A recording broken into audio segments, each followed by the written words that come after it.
So hello and welcome back. So এবার দেখো যে আমাদের সাউন্ডটা এবার ঠিক হয়ে গেছে। ওকে ফাইন। সো ওয়ালাইকুম আসসালাম, যারা যারা সালাম দিছো তো সবাইকে ওয়েলকাম জানাচ্ছি। সো আজকে আমরা 3 নাম্বার ডিনামিক্সের ক্লাসটা করব। এর আগে আমরা 2টা ক্লাস করছি, ঠিক আছে? এখন সাউন্ড ঠিক আছে, এক্স্যাক্টলি সাউন্ডের একটা ইস্যু হচ্ছিল। তো সবাই যুক্ত হলে আমরা জাস্ট 2-1 মিনিটের মধ্যেই আমাদের ক্লাসটা শুরু করব, ঠিক আছে? ফাইন। সো তোমরা কেমন আছো একটু জানিয়ে দাও। এবং পাশাপাশি আমরা যে 2টা ক্লাস করছি ওই ক্লাসগুলা সবাই ডেফিনেটলি শেষ করবা। তোমাদের যদি প্রবলেম থাকে সেক্ষেত্রে ডেফিনেটলি জিজ্ঞাসাও করবা। এবং to be very much precise একটু বলে নেওয়া দরকার যে ডিনামিক্সের যে প্রথম যে অংশটা, একমাত্রিকের যে অংশটা, তো ওই অংশটাতে আসলে অনেক টাইপ অফ ম্যাথমেটিক্স হতে পারে বা অনেক টাইপ অফ হচ্ছে গিয়ে অঙ্ক থাকতে পারে ডিফারেন্ট ডিফারেন্ট কেসে। সো আমরা হচ্ছে গিয়ে কিছু অংশ দেখছি, কিছু গ্রাফ দেখছি, আজকে হচ্ছে এর পরবর্তী অংশগুলো আমরা সবাই দেখব, ঠিক আছে? ফাইন। ওকে ওকে ফাইন। সো চলো আমরা আস্তে আস্তে করে ক্লাসটা শুরু করি। সো তোমরা সবাই যুক্ত হলে আমরা ক্লাসটি শুরু করে ফেলতে পারি। সো লাস্ট দিন ইফ ইউ গাইজ রিমেম্বার যে আমরা বেগ এবং সময়ের গ্রাফ নিয়ে আলোচনা করেছিলাম এবং বেগ এবং সময়ের গ্রাফের আমরা একটা ডিটেলস দেখছিলাম। নিশ্চয়ই মনে আছে আমরা দ্বিতীয় ক্লাসে বেগ বনাম সময়ের যে গ্রাফ আছে এইটা স্পেসিফিকলি দেখছি। ওকে, বাট আরও অন্যান্য সকল কেসে স্মরণ সময় বা আরও অন্যান্য কেসগুলোর ক্ষেত্রেও আমাদের বেশ কিছু গ্রাফ আছে। তো যে গ্রাফগুলো আমরা লাস্ট ক্লাসে দেখি নাই, আজকের ক্লাসে আমরা ওই গ্রাফগুলো দেখব, ঠিক আছে? ফাইন। তাহলে আজকের ক্লাসে আমরা যেসব টপিক পড়ব, আগে একটু আমরা আউটলাইন এঁকে নিতে পারি যে আজকের ক্লাসে আমরা প্রথমেই বেগ সময় ব্যতীত যত গ্রাফ আছে সব গ্রাফগুলো দেখব। অনেকগুলা গ্রাফ আমরা এখানে পেয়ে যাব বইয়ে, যেগুলো আমরা প্রত্যেকটাই প্রতিপাদন দেখব। দেন আমরা এরপরে পরন্ত বস্তুর যে সূত্রগুলো আছে, পরন্ত বস্তুর সূত্র বা নিক্ষিপ্ত বস্তুর যে সূত্র সেইগুলো দেখব।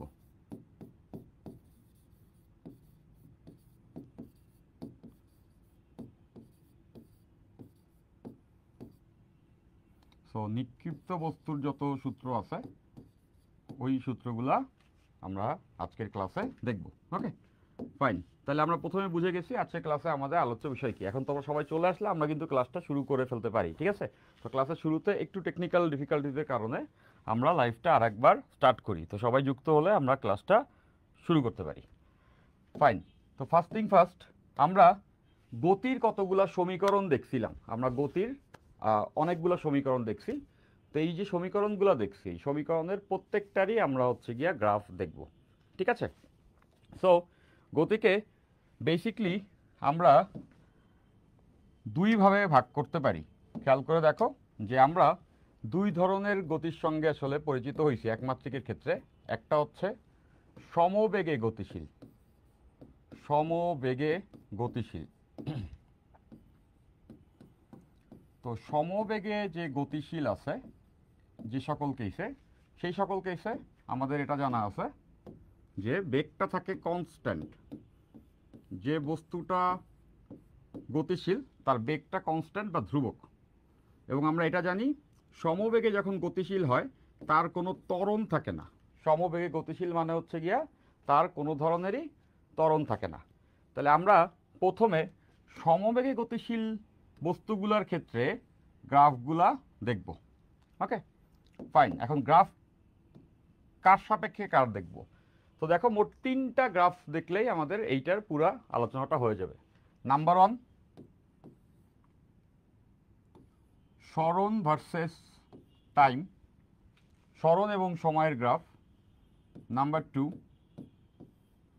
বেগ ভার্সেস টাইম, যেটা আমরা দ্বিতীয় ক্লাসেও একবার দেখছি। ওকে, এবং নাম্বার 3 ত্বরণ ভার্সেস সময়। তাহলে চিন্তা করে দেখো সময়ের সঙ্গে তো এই 3টা রাশিরই পরিবর্তন দেখার কথা, স্মরণ, বেগ এবং হচ্ছে গিয়া ত্বরণ। তাহলে আমরা সময়ের সাপেক্ষে এই 3টা টার্মেরই কী ধরনের পরিবর্তন হয় সেটা দেখব এবং তাদের গ্রাফগুলো দেখব। ঠিক আছে, ফাইন। তাহলে এবার দেখো, সমবেগে যখন বস্তু চলতেছে তখন আমরা এটা অলমোস্ট জানি যে বেগটা হচ্ছে ধ্রুবক, মানে বেগ চেঞ্জ হয় না।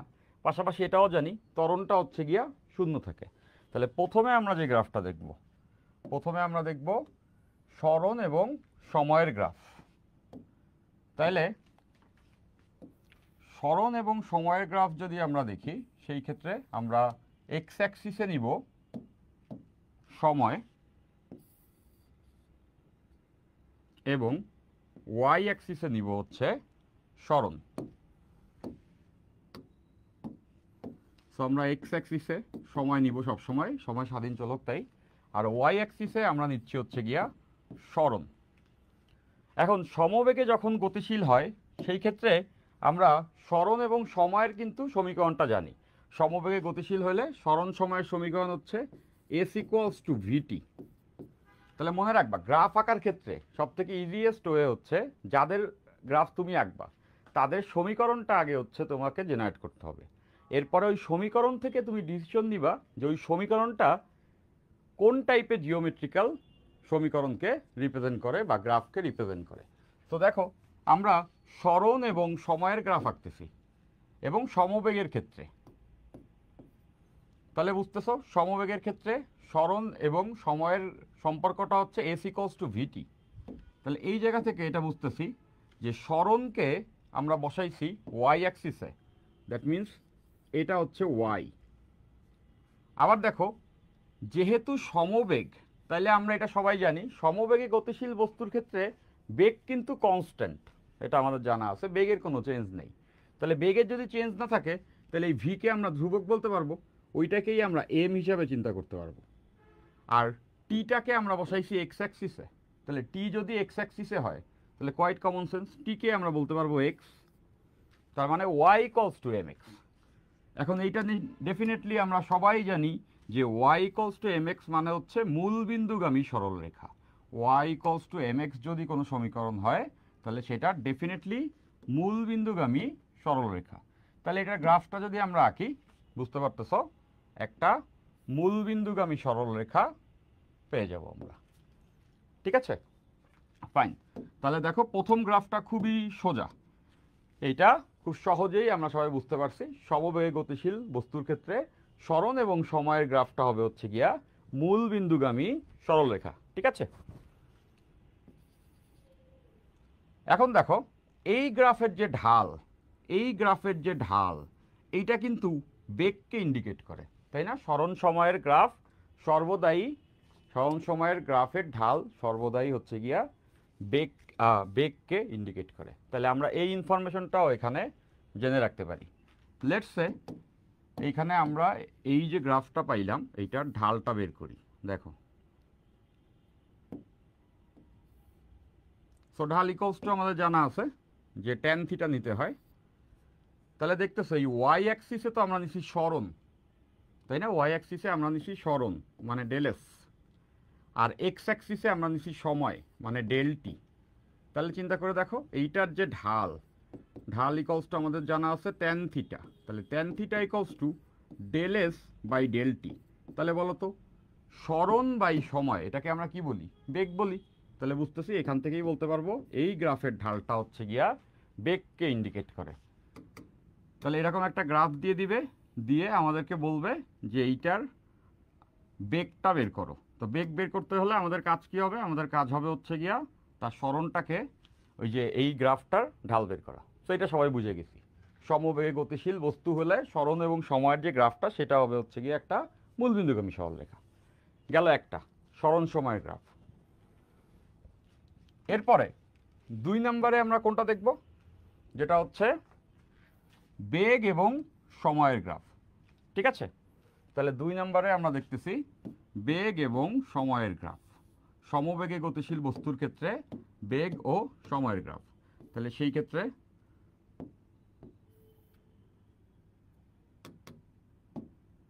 এক্স অ্যাক্সিসে আমরা নিচ্ছি সময় এবং ওয়াই অ্যাক্সিসে এখানে আমরা বেগ নিচ্ছি, যেহেতু এবার আমরা বেগ এবং সময়ের গ্রাফ দেখব। এখন সমবেগের ক্ষেত্রে তো এটা আমরা সবাই জানি যে সমবেগে যখন বস্তু গতিশীল তখন বেগের কোনো পরিবর্তন হয় না, বেগ তখন একদমই চেঞ্জ হয় না, বেগটা কনস্ট্যান্ট। তাহলে বেগ যদি চেঞ্জ না হয়, সময় যতই বাড়ুক বেগের মান তো বাড়বে না, কোয়াইট কমন সেন্স, রাইট? তার মানে বুঝতেছি এই গ্রাফটা ডেফিনেটলি একটা এক্স অক্ষের সমান্তরাল সরলরেখা হবে। এই গ্রাফটা এক্স অক্ষের সমান্তরাল সরলরেখা হবে। কেন সেটাও তোমরা বুঝতেছো, দেখতে পাচ্ছ এই জায়গাতে যে যখন সময় শূন্য তখন তার একটা বেগ আছে যেটা ভি, সময়টা বেড়ে আর একটু সামনে গেছে তখনও বেগটা তাই আছে, বাড়ে নাই, উপরে উঠলে বাড়তো আর নিচে নামলে কমতো। তো দেখতেছো বেগের মানটা সবসময় এক্স অক্ষের সমান্তরাল, তার মানে বেগের মান না বাড়ে না কমে, সময় গেলে বেগের কোনো চেঞ্জ হয় না। তাহলে বুঝতেছি এই গ্রাফটা হবে এক্স অক্ষের সমান্তরাল সরলরেখা। তাহলে আমাদের দুইটা গ্রাফ শেষ, এই দুইটা আমরা বুঝে গেছি যে সমবেগে গতিশীল বস্তুর ক্ষেত্রে সরণ সময়ের গ্রাফ মূলবিন্দুগামী সরলরেখা এবং বেগ সময়ের গ্রাফ হবে এক্স অক্ষের সমান্তরাল সরলরেখা। গেল দুইটা। এরপর 3 নাম্বার কেস হচ্ছে ত্বরণ এবং সময়ের গ্রাফ। তাহলে এটা তো আরো সোজা, সবাই এবার বুঝতেছো যে এক্স অক্ষে আমরা নিব সময়, এক্স অক্ষে আমরা সবসময় সময় নিচ্ছি, আর ওয়াই অক্ষে আমরা নিব ত্বরণ।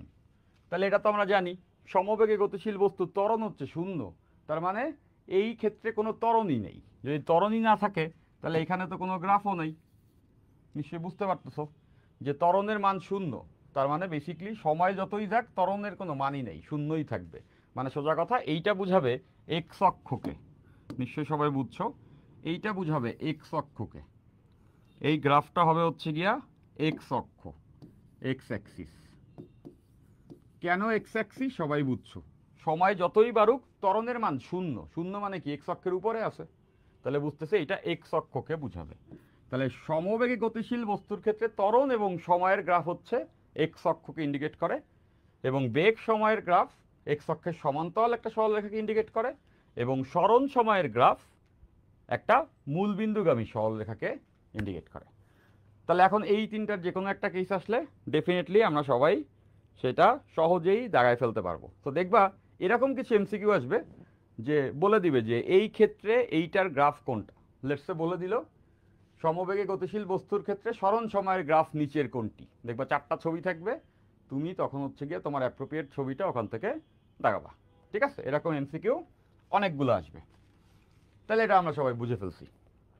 সো এটা তো ইজি কন্ডিশন যে আমরা সমবেগে গতিশীল বস্তুর ক্ষেত্রে দেখছি। তাহলে এখন যদি এরকম হয় যে সমবেগে গতিশীল না সমত্বরণে গতিশীল, সেই ক্ষেত্রেও আমরা কিন্তু এই তিনটা গ্রাফই আবার দেখতে পারি। তাহলে এবার চলো এইবার আমরা যে কন্ডিশনে গ্রাফগুলি দেখব সেটা হচ্ছে সমত্বরণে গতিশীল। সমত্বরণে সমত্বরণে গতিশীল বস্তুর ক্ষেত্রে আমরা গ্রাফ দেখব সমত্বরণে গতিশীল। তাহলে প্রথম যে কেসটা আমরা দেখছি সবাই বুঝছো, এটা প্রথম কেসে কোনো ত্বরণ ছিল না, সমবেগ ছিল। তো এই কেসের গ্রাফ দেখা শেষ। এরপরে কি হতে পারে যে ত্বরণ থাকতে পারে, তাই না? ত্বরণ থাকবে, সমত্বরণ থাকবে। তাহলে সমত্বরণে যদি থাকে সেই ক্ষেত্রে আমরা এটা জানি যে সমত্বরণে গতিশীল বস্তু হলে তার একটা ত্বরণের মান থাকবে, তাই না? ত্বরণের একটা মান থাকবে, এবং ত্বরণের মানটা কি হবে? ত্বরণের মানটা ডেফিনেটলি কনস্ট্যান্ট হবে, ধ্রুবক হবে। সমত্বরণ মানে ত্বরণ চেঞ্জ হয় না, ত্বরণের মানটা একটা কনস্ট্যান্ট। ওকে, ফাইন। তাহলে সেই ক্ষেত্রে আমরা তিনটা গ্রাফ দেখব, সরণ সময়, বেগ সময় এবং হচ্ছে গিয়া ত্বরণ সময়। তাহলে প্রথম যে গ্রাফ আমরা দেখব এই গ্রাফটাতে আমরা সরণের সঙ্গে সময়কে বসাবো। তাহলে এক্স অক্ষে আমরা সময় নিব আর ওয়াই অক্ষে আমরা সরণ নিব। এটা হবে 1 নম্বর গ্রাফটা। দেন 2 নম্বরে আমরা যে গ্রাফটা দেখব সেটার ক্ষেত্রে আমরা ওয়াই অক্ষে জাস্ট বেগটাকে নিব। তো বুঝতে পারতেছ এইখানে এক্স অক্ষে আমরা সময় নিচ্ছি এবং ওয়াই অক্ষে আমরা বেগটাকে নিব, তাহলে বেগ সময়ের গ্রাফ। এবং 3 নাম্বার যে কেস, সেখানে আমরা ত্বরণ এবং সময় নিব, সেই ক্ষেত্রে এক্স অক্ষে সময় থাকবে, ওয়াই অক্ষে ত্বরণ। তো এই 3টা গ্রাফ আমরা এবার পর্যায়ক্রমে রাখব। তাহলে এবার দেখো যে সমত্বরণে গতিশীল বস্তুর ক্ষেত্রে প্রথম যে গ্রাফ সরণ এবং সময়ের, তাহলে আমাদের প্রথম সমীকরণ দরকার সরণ সময়ের সমীকরণ। এবং সরণ এবং সময়ের সমীকরণ সমত্বরণে গতিশীল হলে কি হয় এটা আমরা জানি, এটা হয় s equals to ut plus half at square, তাই না? যখন সমত্বরণে চলে তখন সরণের এবং সময়ের সম্পর্ক এইটা। তাহলে এবার এখান থেকে একটু খেয়াল করো, আমাদের এই যে টি যে আছে, এই টিটাই কিন্তু ওয়াই, টিটাই কিন্তু এক্স, বুঝতেছো? টিটাকেই আমরা এক্স অক্ষে বসাইছি, আর এই এসটা হচ্ছে ওয়াই। ওকে, এবং এইটা তো আমরা সবাই জানি, বেসিক্যালি এটা একটা প্যারাবোলার ইকুয়েশন হয়, বাট তোমরা অনেকে প্যারাবোলা পড়ো নাই। বাট এইটা আমরা সবাই জানি যে যখনই একটা সমীকরণে কোনো একটা চলকের পাওয়ার একের বেশি হয় তখন সেটা আর সরল রেখা না। তাহলে এটা বুঝতেছি টি এর পাওয়ার কিন্তু এখানে 2 আছে, টি এর দ্বিঘাত সমীকরণ, তার মানে এইটা কখনো সরল রেখা হবে না। সরল রেখা হইলে সবসময় সবগুলোর পাওয়ার 1 থাকে। তাহলে দেখতেছো টি এর পাওয়ার যেহেতু 2, দ্যাটস ওয়াই এইটা একটা সরল রেখা হবে না, এবং এটা বেসিক্যালি একটা পরাবৃত্ত হবে বা প্যারাবোলা হবে। যাই হোক, তাহলে এই গ্রাফটা কীরকম হবে?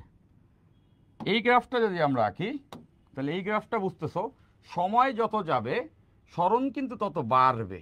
খেয়াল করে, এই সময়ের ভ্যালু যদি বাড়তে থাকে তাহলে সরণের ভ্যালু বাড়বে। তো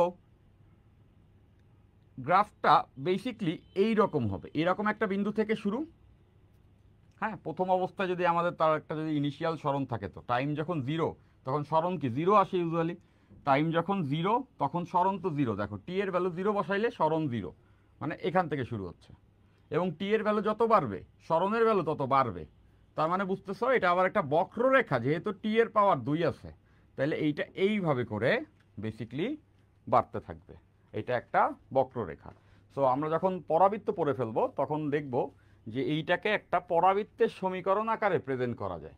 তো এই পর্যায়ে আসলে ওটা জানার দরকার নাই, এটা জাস্ট কমন সেন্স থেকেই আমরা বুঝতেছি যে টি এর ভ্যালু যত বাড়বে, দেখতেছো টি এর ভ্যালু বাড়লে এস এর ভ্যালু বাড়ে। তাহলে এইখান থেকে আমরা টি এর ভ্যালুকে বাড়াচ্ছি, দেখতেছি এস এর ভ্যালুও বাড়তেছে। টি এর ভ্যালু যত বাড়তেছে এস এর ভ্যালুও বাড়তেছে, বাট এস এর ভ্যালু একটা সময় কার্ভেচারে বাড়তেছে। তার কারণ হচ্ছে গিয়া এখানে টি এর পাওয়ার আছে 2, মানে এটা একটা বক্ররেখা, টি একটু বাড়লে এস বেশি বাড়ে, এই জন্যই সেটা আস্তে আস্তে করে উপরে বাঁক নিচ্ছে। তাহলে এটা আমরা সবাই বুঝে ফেলছি সরণ এবং সময়ের গ্রাফটা কীরকম হবে। এমসিকিউ আসলে এই শেপের যেটা আছে সেটা দেখাই দিব। গেল একটা, বুঝছি, ফাইন।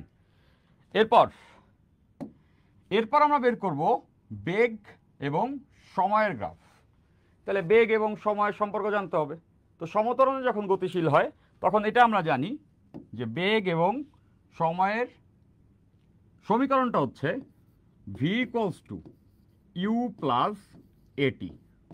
এটা আমরা লাস্ট ক্লাসেও দেখছিলাম, তাই না? V equals to u plus at. তাহলে দেখতে পাচ্ছ এই জায়গাতে টাইম আছে আর এই জায়গাতে বেগ আছে, তার মানে এই সমীকরণ দিয়ে বেগ সময়ের আমরা গ্রাফ পেয়ে যাব।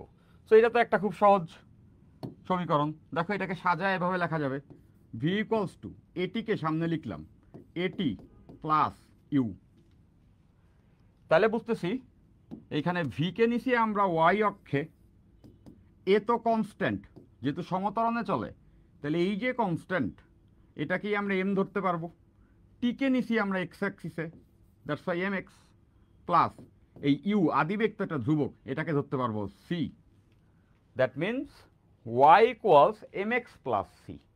তাইলে এইটা একটা সরল রেখার সমীকরণ, এটা একটা সরল রেখার সমীকরণ, y equals to m x plus c. এবং আমরা এটা জানি যে y equals to m x plus c এর গ্রাফটা এরকম হয়, y equals to m x plus c এর গ্রাফটা এরকম হবে, একটা সরল রেখা।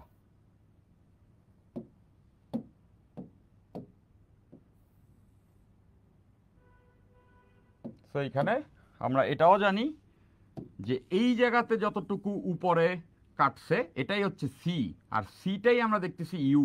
তার মানে এইটা বেসিক্যালি আদিবেগকে ইন্ডিকেট করে, সময়ের শুরুতে যে বেগ, মানে সময় যখন 0 তখন যে বেগ, আদিবেগ এটা। ফাইন। এবং এই গ্রাফটা একটা সরল রেখা, এবং এই বিন্দুতে যে বেগ সেটাই শেষ বেগ ভি, আর এটা হচ্ছে টাইম টি, মানে টি সময়ে বেগটা হচ্ছে ভি। ওকে, এবং আমরা দেখতেছি বেগটা একটু একটু করে বাড়তেছে, যেহেতু ত্বরণ আছে তাহলে বেগটা বাড়বে। এবং এই গ্রাফের ক্ষেত্রে আমরা এটা জানি যে এই গ্রাফের যে ঢাল, এই গ্রাফটার যে ঢাল, সেই ঢালটা বেসিক্যালি ইন্ডিকেট করবে ত্বরণকে, বেগ সময়ের গ্রাফ সবসময় ত্বরণ ইন্ডিকেট করে। এর পাশাপাশি আমরা এখানে দেখতেছি এই যে এম, আর এটা হচ্ছে এ, বুঝতেছো, ঢালটাই হচ্ছে ত্বরণ। দ্যাট মিন্স এটার যে ঢাল হবে, এটার যে স্লপ বা ঢাল হবে, সেটা হবে হচ্ছে গিয়া ত্বরণ। ওকে, তো এটা আমরা জানি, পারলাম। তাহলে দুটা শেষ, সরণ সময় এবং হচ্ছে বেগ সময়। তাহলে এরপরে কি দরকার? এরপরে দরকার হচ্ছে গিয়া আমাদের ত্বরণ এবং সময়। তো 3 নাম্বার কেসে এটা কিন্তু আমরা সবাই বুঝতেছি যে এইটা সমতরণে চলে। তো সমতরণে চললে তো ত্বরণ কনস্ট্যান্ট, দেখতেছি তো ত্বরণ কনস্ট্যান্ট। ত্বরণ কনস্ট্যান্ট মানে ত্বরণের কোনো চেঞ্জ হবে না, ত্বরণের মানের কোনো চেঞ্জ আসবে না। তাহলে ত্বরণের মানে যদি চেঞ্জ না হয়, সময় যতই বাড়ুক ত্বরণ যা আছে এটা থাকবে, মানে এক্স অক্ষের সমান্তরাল একটা সরল রেখা হবে। দেখতে পাচ্ছ যে সময় যতই চেঞ্জ হোক, সময় যতই বাড়তেছে, ত্বরণের মান কিন্তু একটা নির্দিষ্ট জায়গায় থেমে আছে। সময় যতই বাড়তেছে ত্বরণের মান না উঠতেছে না নামতেছে, মানে একটা নির্দিষ্ট ভ্যালুতে ত্বরণের মান ফিক্সড। এটাই হচ্ছে সেই কনস্ট্যান্ট, যে ত্বরণটা, যে সমতরণে বস্তুটা চলতেছে। তাহলে দেখো যে সমতরণে গতিশীল বস্তুর ক্ষেত্রে আমরা 3টা কেসেরই সমীকরণ পেয়ে গেছি, তাই না? মূল অক্ষ থেকে শুরু হয় না কেন? মূল অক্ষ থেকে শুরু হয় না কেন? আচ্ছা, মূল অক্ষ বলতে তুমি কি বুঝাচ্ছ? বোধহয় এক্স অক্ষ বুঝাচ্ছ। তো এইটা হচ্ছে না কেন? ত্বরণ আছে, তো ত্বরণের মান 0 হইলে না এই অক্ষ হইতো, কিন্তু ত্বরণের তো একটা মান থাকবে, যেহেতু এটা সমতরণে গতিশীল। তো যতটুকু মান থাকবে ততখানি উপর থেকে একটা স্ট্রেট লাইন হবে, এটাই। বুঝতে পারছি সবাই, এটা একদম কমন সেন্স। 9-10-এ আমরা এই ব্যাপারগুলো পড়ছি, ঠিক আছে? আচ্ছা, ওকে। তাইলে আমরা দেখো এই কয়টা গ্রাফই সব থেকে বেশি জনপ্রিয়, বারবার দেখবা তোমাদের এমসিকিউ বা এই টাইপের কোশ্চেনে আসবে। আমরা সমবেগের ক্ষেত্রে এই 3টা গ্রাফ দেখছি, এবং সমতরণের ক্ষেত্রে এই 3টা গ্রাফ দেখছি। তো তোমরা যখন বই খুলবা, বইয়ের প্রথম দিকে অনেক কিছু আছে, সংজ্ঞা টঙ্গা, এগুলো নট ইম্পর্টেন্ট, তুমি রিডিং দিলে পারবা। বাট দেখবা বইয়ের কিছু দূর যাওয়ার পরেই এই গ্রাফগুলো আসবে, এই গ্রাফগুলো থেকেই কিন্তু এই চ্যাপ্টারটা তুমি পড়া শুরু করবা। এবং এই গ্রাফগুলো থেকে আমরা যে গতির সমীকরণগুলো জানি, সেই সমীকরণগুলো বের করা যায়, যেগুলো আবার তোমাদের কোশ্চেনের খ নাম্বারে আসতে পারে। তো এরকম বেশ কয়েকটা সমীকরণ আমরা গ্রাফ থেকে নির্ণয় করা শিখব। আমরা গ্রাফগুলো শিখে ফেলছি, এবার এই গ্রাফগুলো ইউটিলাইজ করে কিছু সমীকরণ ডিরাইভ করা শিখব। তাহলে নাম্বার 1 যে কোশ্চেনটা সব থেকে বেশি আসে, এটা হলো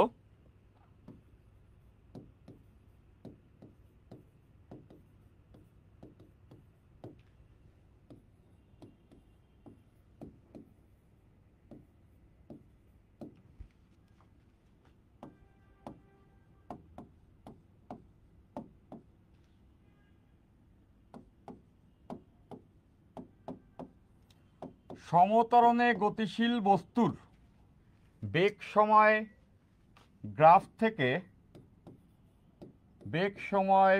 থেকে, সমতরণে গতিশীল বস্তুর বেগ সময় গ্রাফ থেকে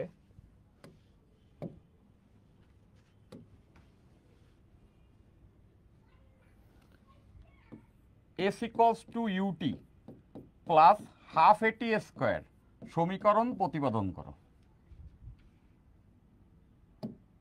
এত সমীকরণ প্রতিপাদন করো, এটা একটা কমন কোশ্চেন।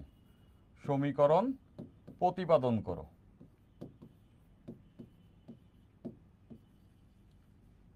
এইটা নানা রকম ভাবে আসতে পারে। তো আমরা এই সমীকরণ তো সবাই চিনি, এই সমীকরণ আমরা সবাই জানি। তো এখন আমাদেরকে এইটা প্রতিপাদন করতে বলতেছে গ্রাফ থেকে। তাহলে আমাদের প্রথম কাজ হবে এইটার গ্রাফটা আঁকা এবং গ্রাফ এঁকে ওই গ্রাফ থেকে কিভাবে করে এই সমীকরণটাতে আসা যায় সেটা বের করা। তাহলে এখানে বুঝতেই পারতেছো বলে দিছে সমতরণে গতিশীল বস্তুর বেগ সময়ের গ্রাফ থেকে।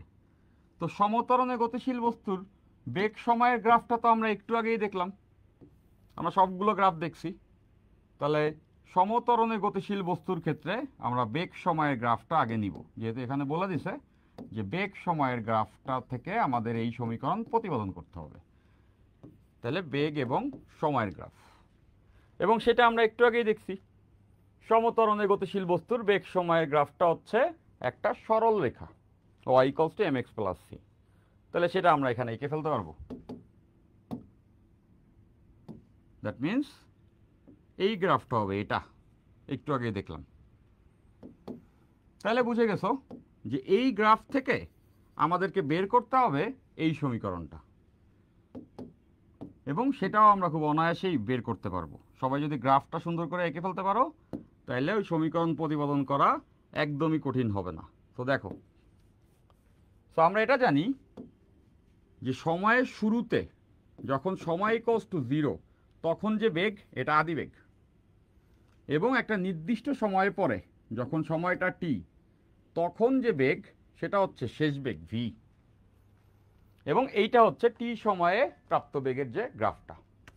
তো গতকালকে আমরা এই টপিকটা দেখছিলাম যে বেগ সময়ের গ্রাফের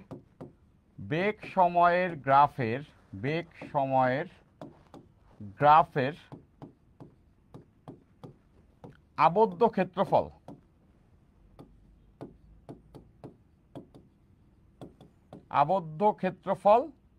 সরণ ইন্ডিকেট করে, আবদ্ধ ক্ষেত্রফল সরণ বুঝায়। এইটা দিয়ে আমরা গত ক্লাসে অনেকগুলো অঙ্কও করছি, 9-10 থেকেই আমরা এটা জানি যে বেগ সময়ের গ্রাফে যে ক্ষেত্রফলটা আবদ্ধ হয় x অক্ষের সঙ্গে ওইটাই বুঝায় হচ্ছে ওই সময়ে মোট সরণ, তাই না? তাহলে এটা তো বেগ সময়ের গ্রাফ, দেখতেছো বেগ এবং সময়ের গ্রাফ। তাহলে এই যে গ্রাফটা, এই গ্রাফটা যে ক্ষেত্রফলকে আবদ্ধ করবে সেটাই তো সরণ। দেখো আমাদের কিন্তু বেরও করতে হবে সরণের সমীকরণ। তাহলে কোয়াইট সিম্পল, আমরা বুঝে গেছি যদি আমি এই পুরো সরণটা বের করতে চাই তাহলে আমাকে এই পুরো ক্ষেত্রফলটা বের করতে হবে, এই পুরো ক্ষেত্রফলটা বের করতে হবে। ওকে, তাহলে পুরো ক্ষেত্রফলটা যদি বের করতে হয় আমরা নানা রকমভাবে এটা করতে পারবো, খুব ইজিলি আমরা এটা নানা রকমভাবেই করতে পারবো। লেটস সে এইভাবে চিন্তা করি, আমরা এটাকে একটা ট্রাপিজিয়াম চিন্তা করতে পারি, আবার এইভাবেও চিন্তা করতে পারি যে নিচে একটা আয়তক্ষেত্র আর উপরে একটা ত্রিভুজ, নিচে একটা আয়তক্ষেত্র এবং উপরে একটা ত্রিভুজ। তাহলে বুঝতেছো এই আয়তক্ষেত্রের ক্ষেত্রফল প্লাস ত্রিভুজের ক্ষেত্রফল, তাহলেই কিন্তু আমরা পেয়ে যাব মোট কতটুকু সরণ হয়েছে। তাহলে এভাবে করে যদি আমরা বের করি, লেটস সে নিচের যে এই অংশটা এটা একটা আয়তক্ষেত্র, সো আয়তক্ষেত্রের ক্ষেত্রফল আমরা সবাই খুব সহজেই বের করতে পারি, তাই না? এটা পাই না এমন কেউ আছে ক্লাসে? এমন কেউ নেই। আমরা জানি যে আয়তক্ষেত্রের ক্ষেত্রফল হচ্ছে দৈর্ঘ্য ইন্টু প্রস্থ। তাহলে বুঝতেছো এই যে একটা আয়তক্ষেত্র এইটার ক্ষেত্রফলটা আগে বের করব, যেটা হচ্ছে দৈর্ঘ্য ইন্টু প্রস্থ। তাইলে দেখো যে এইটার যে দৈর্ঘ্য সেটা তো আমরা সবাই বুঝতেছি, এটা তো টি। দেখো 0 থেকে টিতে গেছে, মানে এইটা হচ্ছে টি। আর এইটার যে প্রস্থ সেটা হচ্ছে ওয়াই, সেটা হচ্ছে ইউ। বুঝতেছো এই আদিবেগটা এতটুকুই তো হচ্ছে গিয়া আমাদের প্রস্থ। দেখতে পাচ্ছ এই যে উচ্চতা এটাকে আমরা বলবো প্রস্থ ইউ, আর এই যে পুরো সময় এই লেন্থটা এটা হচ্ছে সময়। তাহলে এই আয়তক্ষেত্রের ক্ষেত্রফল হবে দৈর্ঘ্য ইন্টু প্রস্থ, মানে ইউ ইন্টু টি। তাহলে দেখো আয়তক্ষেত্রের ক্ষেত্রফল কিন্তু পেয়ে গেছি, এই প্রস্থ ইউ আর দৈর্ঘ্য টি। তাহলে আয়তক্ষেত্রের ক্ষেত্রফল প্রস্থ ইন্টু দৈর্ঘ্য, দেখো ইউটি। সবাই এটা বুঝছো যে এটা হচ্ছে টি, এটা হচ্ছে ইউ, তাহলে এটার ক্ষেত্রফল টি ইন্টু ইউ গেল প্লাস। এরপর দেখো দেখতেছো মিলতেছে, তাই না? এই যে এস বের করতে হবে, অলরেডি ইউটি চলে আসছে। তাহলে এরপরে কি? এরপরে এই ত্রিভুজটার ক্ষেত্রফল। এবার আমরা এই ত্রিভুজটার ক্ষেত্রফল বের করব। তো দেখো এই যে ত্রিভুজটা আছে এই ত্রিভুজের আমাদের ভূমি এবং উচ্চতা জানলেই তো ক্ষেত্রফল বের হয়ে যাচ্ছে, রাইট? ভূমি এবং উচ্চতা জানলেই আমরা ওখান থেকে ক্যালকুলেশন করে বের করে ফেলতে পারবো উচ্চতা কত হবে, ক্ষেত্রফলটা কত হবে। ফাইন। তাহলে দেন অ্যাগেইন এখান থেকে খেয়াল করো যে এই যে ত্রিভুজের যে ভূমিটা, এটাই তো ত্রিভুজটার ভূমি, এবং সেটাকে এই টি এর সমান না? এই রেখা আর এই রেখা তো সমান্তরাল এবং সমান, তার মানে বুঝতেছে এই ত্রিভুজের ভূমিটা হচ্ছে টি এর সমান, এটার সমান। দেন অ্যাগেইন এই যে ত্রিভুজের উচ্চতা, এটা কিভাবে বের করব? এটাও কিন্তু কোয়াইট সিম্পল। বুঝতেছো এই পুরা ওয়াই অক্ষটা হচ্ছে ভি আর এইটুকু হচ্ছে ইউ, তাহলে এই অংশটা ডেফিনেটলি হওয়া উচিত v minus u, isn't it? সবাই বুঝতেছো? দেখো এই যে পুরো রেখাটা, এই যে পুরো রেখাটা, এইটারই না আমরা বলতেছি ভি, এই যে ভি, আর এইটুকু হচ্ছে ইউ। তাহলে চিন্তা করো এই পুরো ভি থেকে ইউ যদি বাদ দেই তাহলে এইটুকু থাকে। আবার দেখাই দিচ্ছি, দেখো এইটা হচ্ছে পুরোটা ভি আর এটা হচ্ছে পুরোটা ইউ, তাহলে ভি থেকে ইউ বিয়োগ করে দিলেই এইটুকু থাকে, তার মানে এইটাই তো উচ্চতা, যেটা হচ্ছে ভি মাইনাস ইউ। তাহলে বুঝতেছো এই ত্রিভুজের ক্ষেত্রফল বের করা কোয়াইট সিম্পল, হাফ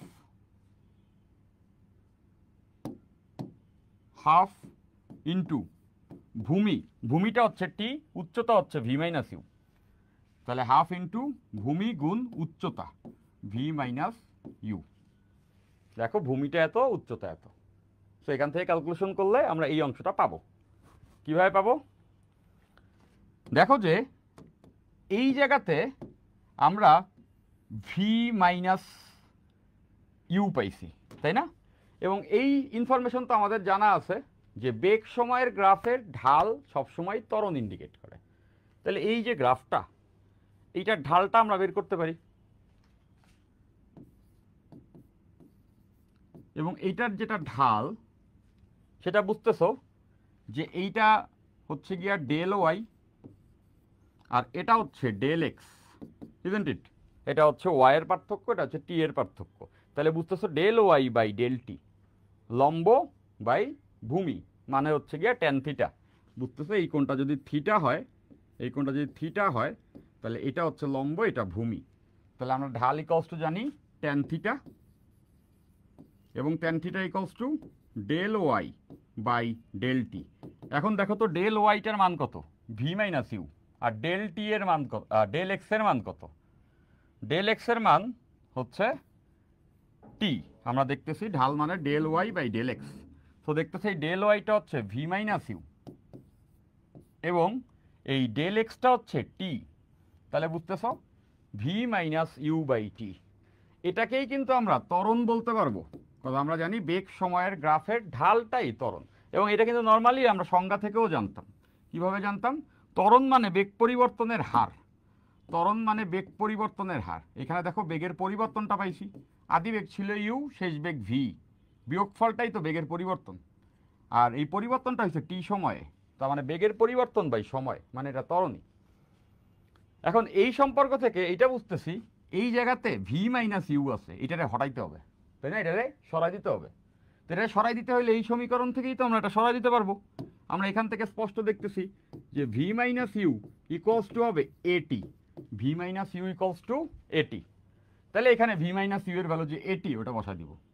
তাহলে দেখো S equals to UT plus half, এখানে টি আছে, আর ভি মাইনাস ইউ এটা ইকুয়ালস টু এটি, এখানে এটি বসাই দিছি, সলভ। দেখো S equals to UT plus half, AT আর এইটি গুণ হলে টি স্কোয়ার, মানে হাফ এ টি স্কোয়ার। তাহলে দেখো আমরা সমীকরণটা জেনারেট করে ফেলছি। এটাই না আমাদেরকে বলছে যে প্রুফ করতে যে বেগ সময়ের গ্রাফ থেকে s equals to UT plus half A T square. খুব সহজে তোমরা সবাই এটা করে ফেলতে পারবা। আচ্ছা ফাইন, তাহলে এটা সবাই ডেফিনেটলি আমরা বুঝে ফেলছি। তো এটা দেখবা খুবই একটা ক্লিশে মার্কা কোশ্চেন, বারবার এই কোশ্চেনটা আসে, নানা রকমভাবে তোমাদের আসবে।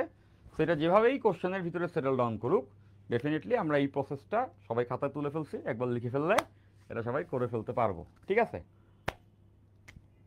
Ferdous, very good. হ্যাঁ ফেরদৌস, বুঝতে পারছো যে V minus you equals to হচ্ছে এটি হবে। তাহলে এরা এই জিনিস আসলে আমরা পেরে যাবো, তাই না? তাহলে আমরা গ্রাফের বেশ কিছুটা পথ অগ্রসর হলাম। তো এইটা যেমন একটা কোশ্চেন, এইটা যে একটা সমীকরণ, ঠিক তেমন করে তো গতির আরও সমীকরণ আছে। তাহলে ওই সমীকরণগুলোও তো আমরা জেনারেট করতে পারি। ওকে, ক্লিয়ার, ডান ডান ডান ডান ডান। তাহলে চলো আমরা এর পরের প্রতিপাদনটাতে যাই। এরপরে একই গ্রাফ থেকে সমতরণে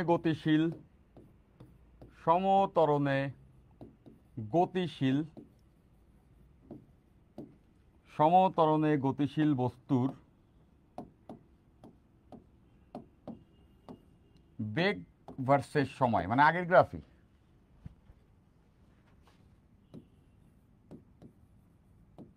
গ্রাফ হতে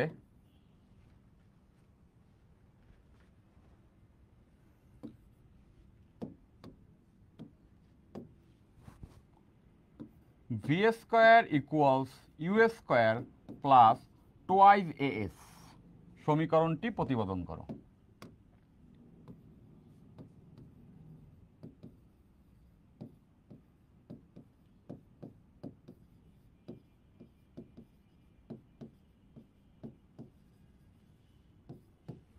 ওকে, তাহলে আমরা আগে s equals to UT plus half at square প্রতিপাদন করছি, এবার প্রতিপাদন করব এই সমীকরণটা। এইটাও আমরা চিনি, গতির আরেকটা জনপ্রিয় সমীকরণ। এখন এটা আমরা প্রতিপাদন করতে চাই এবং এটাও আমরা গ্রাফ থেকে করব, ঠিক আছে? তো এই গ্রাফটা আমরা অলরেডি দেখে ফেলছি, বেগ এবং সময়ের গ্রাফ, এটা তো আমাদের দেখা হয়ে গেছে। বেগ সময়ের গ্রাফ সমতরণের ক্ষেত্রে। তাহলে প্রথম কাজ কি? প্রথম কাজ হচ্ছে আমরা গ্রাফটা তুলব। গ্রাফটা তোলার পরে ওই গ্রাফ থেকে আমরা এই সমীকরণকে বের করে আনার চেষ্টা করব, ঠিক আছে? তো এটা একটু ট্রিকি আছে, দেখো প্যাচ লেগে যাবে কিন্তু এটা, হ্যাঁ, খুব মনোযোগের সাথে আমরা দেখব এবং খাতায় সবাই লিখে যখন প্র্যাকটিসটা করব না, তখন এটা ডেফিনেটলি পরীক্ষার হলে আর ভুল হবে না। এবং তোমরা যে খাতা আমি রাখতে বলছি, তো 3 নাম্বার ক্লাস, তোমরা ডেফিনেটলি সবাই নোট করতেছো, তাই না? তো এই যে খাতাটাই এত সুন্দর করে নোট করে রাখবা, পরিষ্কার রাখবা, হাতের লেখা যে খুব সুন্দর হইতে হবে ব্যাপারটা এরকম না, কিন্তু ওই খাতাটাকে নিট অ্যান্ড ক্লিন রাখবা, এমনভাবে রাখবা যে ওই খাতাটাই তুমি পরীক্ষার আগের রাতগুলোতে পড়বা। বেসিক্যালি যেটা হয় ইন্টারমিডিয়েটের সব থেকে বড় প্রবলেমটাই যে হুটহাট পরীক্ষা চলে আসে, ওরকম সময় থাকে না, আর তখন আবার হচ্ছে ওই অল্প সময়ের মধ্যেই যে কোনোভাবে সিলেবাস কভার করতে হয়। তো আমরা 9-10-এ যে অ্যাপ্রোচের সঙ্গে পড়তে অভ্যস্ত, যে বইটা খুলি, ওই চ্যাপ্টারের প্রথম লাইনে তো পড়া শুরু করে লাস্ট লাইনে পৌঁছে যাই, অনুশীলনীর অঙ্কগুলো করি, আর এরপরে পরীক্ষা হলে চলে যাই। তো সেটা আসলে করা পসিবল ছিল 9-10-এ, কজ প্রত্যেকটা চ্যাপ্টার ফিক্সড, প্রত্যেক সারা বাংলাদেশে সবার একই বই, তো ওই অতগুলোই পেজ যা তুমি সম্পূর্ণটা পড়ে যেতা। কিন্তু তোমরা এটা জানো ইন্টারমিডিয়েটে এই ফিজিক্সের উপরে 6-7টা বই পাবা যেগুলো সবাই পড়তেছে, এবং তাদের মধ্যেও তুমি দেখবা যে এই টপিকগুলোকে একটু নানা রকম ক্রমে এক একটা বই সাজাইছে। তো সেক্ষেত্রে তো কমন সেন্স যে বই পড়ে রিডিং দিয়ে শেষ করা আসলে পরীক্ষার আগের রাতে পসিবল না, এবং তোমাদের নাম্বার অফ চ্যাপ্টারও অনেকগুলা এবং বড় বড় চ্যাপ্টার। তো যদি এমন হয় যে 3 চ্যাপ্টারের পরীক্ষা, তুমি যে 3 চ্যাপ্টারের হচ্ছে রিডিং দিবা লাইন বাই লাইন, তারপরে সব মনে পড়ে যাবে, এরপরে পরীক্ষা হলে যাবা, সেই কাজ করার আসলে সময় পাবা না। দেখা যাবে যে এক রাতেই 3 চ্যাপ্টার পরে পরের দিন পরীক্ষা দিতে যেতে হতে পারে। তো সেই ক্ষেত্রে দ্য ইফিশিয়েন্ট থিং ইজ, আমরা যদি সব টপিককে গুছায় আমাদের মতো খাতায় নোট করে রাখি, তাহলে সেই ক্ষেত্রে পরীক্ষার আগের রাতে 1 ঘন্টা 1.5 ঘন্টা টাইমের মধ্যেই নিজেরই তো লেখা খাতা, নিজেরই তো বোঝা জিনিস উল্টে যেতে পারবা। এমনও কখনো কখনো হবে, আই স্টিল রিমেম্বার, যে আমি যখন কলেজে পড়তাম, আমি নর্ডম কলেজে ছিলাম, তো এরকম দিন যাইতো যে এতগুলা সাবজেক্টের পড়ার প্রেশার, বাট আজকেই একটা কুইজ আছে, যেই কুইজের পড়া হয়তোবা পড়ার জন্যই আমি টাইম পাইছি 3 ঘন্টা। তো এরকমও সময় হয়েছে যে 1 ঘন্টা টাইম আছে পরীক্ষার, রিক্সাতে করে কলেজে যাচ্ছি, ওই সময় খাতা পড়তে পড়তে যাচ্ছি এবং যা পরীক্ষা দিতে হচ্ছে, তাই না? বাট এখন এরকম সিচুয়েশন তোমার ইন্টারে আসবেই, যে হাতে টাইম আছে 2 ঘন্টা, এখন 3টা চ্যাপ্টার রিভিশন দিয়ে একটা পরীক্ষা হলে বসতে হবে। তো ওই 2 ঘন্টায় তোমাকে আবার কলেজে পৌঁছতে হবে। তো সেক্ষেত্রে তুমি দেখবা যে বই পড়ে রিডিং দিয়েও তখন যে তুমি একটা কোনো কিছু আউটপুট বের করবা, সেই সময় তুমি কখনোই পাবে না। তো সেক্ষেত্রে তোমার এই খাতাটাই সেভিয়ার হবে, দেখবা পরীক্ষা হলে এতে খাতা উল্টায় গেছো এবং এই খাতার যা যা জিনিসপত্র আছে ওগুলি পরীক্ষায় চলে আসবে। ওকে, তো এই কথাটা আমি আজকে প্রথমে বলে রাখতেছি। কেন বলতেছি? কজ এখনও 3 নাম্বার ক্লাস, যদি আমরা কেউ মনে করি এই করবো না, কালকে করবো, পরশু করবো, এই করতেছি নোট, এভাবে করতে করতে দেখবা 1-1.5 মাসের মধ্যেই অনেকগুলা নোট তোমার বাকি পড়ে যাবে। এরপরে সকল সাবজেক্টে সব কিছু এলোমেলো হয়ে তুমি তখন আসলে এমন একটা সিচুয়েশনে চলে যাবা যেখান থেকে বারবারই মনে হবে ওভারকাম করার চেষ্টা করি, বাট দেখবা যতই সামনে আগাইতে যাচ্ছ পেছনের জিনিসপত্র ভুলে যাচ্ছ আর সামনের জিনিসও গুছাইতে পারতেছ না। তো শুরু থেকে যদি একটু সিনসিয়ার থাকা যায় তাহলে কিন্তু আমাদের এই পুরো জার্নিটা খুব সহজ হবে। হ্যাঁ, আমি বারবারই বলতেছি, খাতাটা মেনটেন করলে বেটার হবে ইনশাল্লাহ। Okay fine. তো এবার আসো আমরা যেখানে আছি এইখানে আমাদের প্রথম কাজ বেগ এবং সময়ের গ্রাফটা বসায় নেওয়া। তো ওয়াই অক্ষে আমরা নিচ্ছি বেগ, এক্স অক্ষে আমরা নিচ্ছি সময়। তাহলে বেগ সময়ের গ্রাফ তো এটা তো আমরা জানি, সমতলের গতিশীল বস্তুর ক্ষেত্রে বেগ সময়ের গ্রাফ এইটা হয়। Okay fine. এবং এটা জানা আছে এইটা হচ্ছে সময়টা টি এবং এইটা হচ্ছে শেষ বেগ ভি। সো এটা হচ্ছে টি সময়, এটা হচ্ছে শেষ বেগ, আর এটা ছিল হচ্ছে আদি বেগ। এখন এই গ্রাফ থেকে আমাদের এই সমীকরণ আনতে হবে। এই ক্ষেত্রে মনে রাখবা এই সমীকরণ প্রমাণ করার ক্ষেত্রে আমরা টার্গেট করব হচ্ছে এই জায়গাটারে, টার্গেট করব হচ্ছে এস রে, এ এবং এস এই দুইটা আমরা বের করব। এস এর ভ্যালু যদি বের করতে পারি তাহলে এই সমীকরণ চলে আসবে। তাহলে প্রথমে এ বের করব, তারপরে হচ্ছে গিয়া এস বের করব। দেখো এস বের করা কিন্তু সোজা, এস মানে হচ্ছে সরণ। তো সরণ তো বের করা যাবে, বেগ সময়ের গ্রাফের এই ক্ষেত্রফল বের করলেই তো সরণ। তার মানে বুঝতেছি সরণ বের করা যাবে ক্ষেত্রফল থেকে, একটু আগে আমরা ওটা করছি। ত্বরণও বের করা যাবে কেমনে? আমরা জানি বেগ সময়ের গ্রাফের ঢালই কিন্তু ত্বরণ, তাই না? তাহলে এখানে আমরা একটু এক্সট্রা কিছু স্কেচ করি। দেখো দেখো যে এটা প্যাচ লেগে যাবে কিন্তু মনোযোগ দিয়ে দেখো। হ্যাঁ ফাইন। তাহলে প্রথম কাজ আমরা ত্বরণ নির্ণয় করব। তো আমি এই প্রত্যেকটা বিন্দুকে একটা নাম দিয়ে দিই। এটা হচ্ছে ও, এটা এ বিন্দু, এটা বি বিন্দু, এটা সি বিন্দু, আর এইটা হচ্ছে ডি বিন্দু। ওকে, আমরা প্রত্যেকটা বিন্দুকে একটা করে নাম দিয়ে দিলাম। ফাইন। তাহলে আমরা এটা জানি এই অংশটা হচ্ছে ইউ আদিবেগ, আবার এটাও জানি যে 0 থেকে এ এই অংশটা হচ্ছে সময়। তাহলে প্রথম কাজ হচ্ছে আমরা ত্বরণটা বের করব। তাহলে ত্বরণ বের করার ক্ষেত্রে ওয়ে কি, এটা আমরা জানি যে ত্বরণ বের করতে হলে এই গ্রাফের ঢাল বের করতে হবে, বেগ সময়ের গ্রাফের ঢাল বের করতে হবে। তাহলে দেখো এই কোণটা যদি থিটা হয়, এই কোণটা যদি থিটা হয় তাহলে এটা ঢাল কি হওয়া উচিত? এটা ঢাল হওয়া উচিত হচ্ছে গিয়া ট্যান থিটা, মানে এই বিসি ডিভাইডেড বাই বিডি, তাই না? ট্যান থিটা ইকুয়ালস টু লম্ব বাই ভূমি। তাহলে আমরা বুঝতেছি ঢাল যদি বের করি, ঢাল মানে ট্যান থিটা এবং ট্যান থিটা ইকুয়ালস টু লম্ব বাই ভূমি। লম্বটা কিন্তু বিসি আর ভূমিটা আমরা দেখতেছি বিডি, এইটা এটা হচ্ছে বিডি। বুঝছি সবাই, তাই না? এটাই ত্বরণ। তাহলে আমরা ত্বরণ বের করে ফেলছি। দেখো এখান থেকে আমরা সবাই ত্বরণটা বের করে ফেলছি। ত্বরণটা হবে হচ্ছে বিসি বাই বিডি। তাহলে এ বের হয়ে গেছে। তাহলে এবার কি বের করব? সরণ। তাহলে এবার আসো 2 নাম্বার কাজ হচ্ছে আমাদের এই ক্ষেত্রে সরণটা বের করা। তো সরণ তো আমরা জানি, সরণ কি হবে? এই পুরোটার ক্ষেত্রফল। এবং এটাকে চাইলে আমরা একটা ট্রাপিজিয়ামও বলতে পারি। দেখো আগের ক্ষেত্রে যখন আমরা এটা বের করেছি আমরা একটা আয়তক্ষেত্র আর ত্রিভুজ দিয়ে বের করছি, এভাবেও বের করা যায়। আবার চাইলে একটা ট্রাপিজিয়াম হিসেবেও চিন্তা করা যায়। চিন্তা করে দেখো এখানে হাইলাইটার দিয়ে আমি দেখাচ্ছি যে এটা একটা ট্রাপিজিয়ামও তোমরা চিন্তা করতে পারো। কিন্তু এই দুইটা বাহু সমান্তরাল আর বাকি দুইটা অসমান্তরাল। তাহলে বুঝতেছো ওভারঅল পুরা যদি আমি এই ক্ষেত্রটা আঁকি, এটাকে একটা ট্রাপিজিয়াম, দুইটা বাহু সমান্তরাল আর দুইটা অসমান্তরাল। তাহলে এইটার মোট ক্ষেত্রফল একবারে বের করে ফেলা যাবে। তাহলে এই যে ট্রাপিজিয়ামটা, এই ট্রাপিজিয়ামটার নাম কি? দেখো এই ট্রাপিজিয়ামটার নাম হবে ও এ সি ডি। আর একবার মিলে নাও, দেখো ও এ সি ডি, এই যে ও এ সি ডি, এইটাই কিন্তু এই ট্রাপিজিয়ামটা। এই ট্রাপিজিয়ামের ক্ষেত্রফলটাই কিন্তু সরণকে ইন্ডিকেট করে। তাহলে আমরা এটা বলতে পারি যে সরণ ইকুয়ালস টু হবে ও এ সি ডি, ট্রাপিজিয়ামের ক্ষেত্রফল। ট্রাপিজিয়ামের ট্রাপিজিয়ামের ক্ষেত্রফল। তাইলে আমরা সরণ পাচ্ছি। তো ট্রাপিজিয়ামের ক্ষেত্রফল নিশ্চয়ই তোমাদের মনে আছে, তাই না? ট্রাপিজিয়ামের ক্ষেত্রফল ছিল হাফ ইন্টু সমান্তরাল বাহুদ্বয়ের যোগফল ইন্টু এদের মধ্যবর্তী ব্যবধান। ঠিক আছে, হাফ ইন্টু সমান্তরাল বাহুদ্বয়ের যোগফল ইন্টু এদের মধ্যবর্তী ব্যবধান। তাহলে দেখো হাফ ইন্টু সমান্তরাল বাহুদ্বয়ের যোগফল। তাহলে সমান্তরাল বাহু কোনটা কোনটা? ওডি আর এসি। খেয়াল করো, এই এসি একটা সমান্তরাল বাহু, ওডি একটা সমান্তরাল বাহু। তাহলে আমি এভাবে লিখতে পারি সমান্তরাল বাহুদ্বয়ের যোগফল মানে ওডি প্লাস এসি, যে দুইটা বাহু সমান্তরাল তাদের যোগফল। এটা ওডি আর এই পুরোটা হচ্ছে এসি। তাহলে হাফ ইন্টু সমান্তরাল বাহুদ্বয়ের যোগফল করলাম।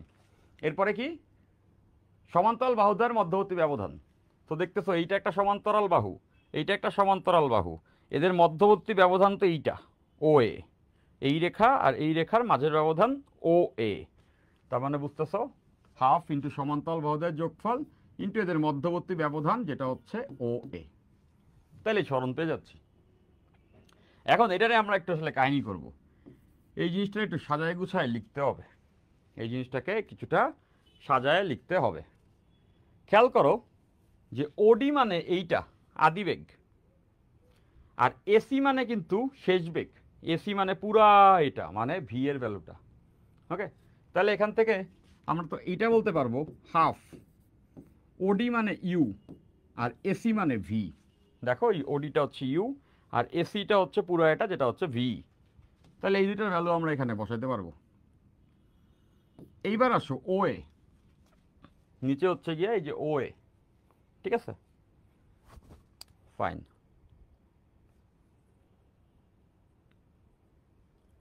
দিলে এটা তো টি থাকবে।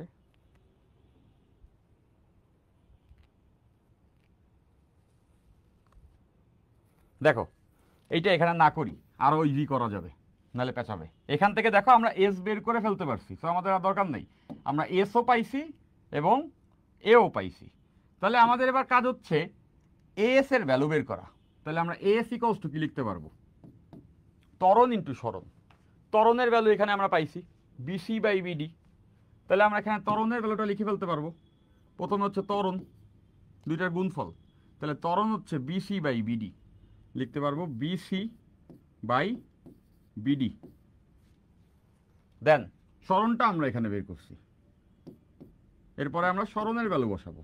সরণটা হচ্ছে half into OD plus AC into OA. এবার একটা জিনিস খেয়াল করো, এইখানে একটা টার্ম কাটবে। এই ওএ আর এই বিডি কি সমান না? খেয়াল করো, ওএ এবং এই বিডি এরা দুজন কিন্তু আবার সমান। ওএ হচ্ছে এই রেখাটা আর বিডি হচ্ছে এই রেখাটা। তাই এই রেখা তো আয়তক্ষেত্রেই দুইটা বিপরীত বাহু। তার মানে বুঝতেছো ওএ আর এই বিডি এরা দুইজন সমান। তাহলে আমরা এই কথাটা লিখতে পারি যে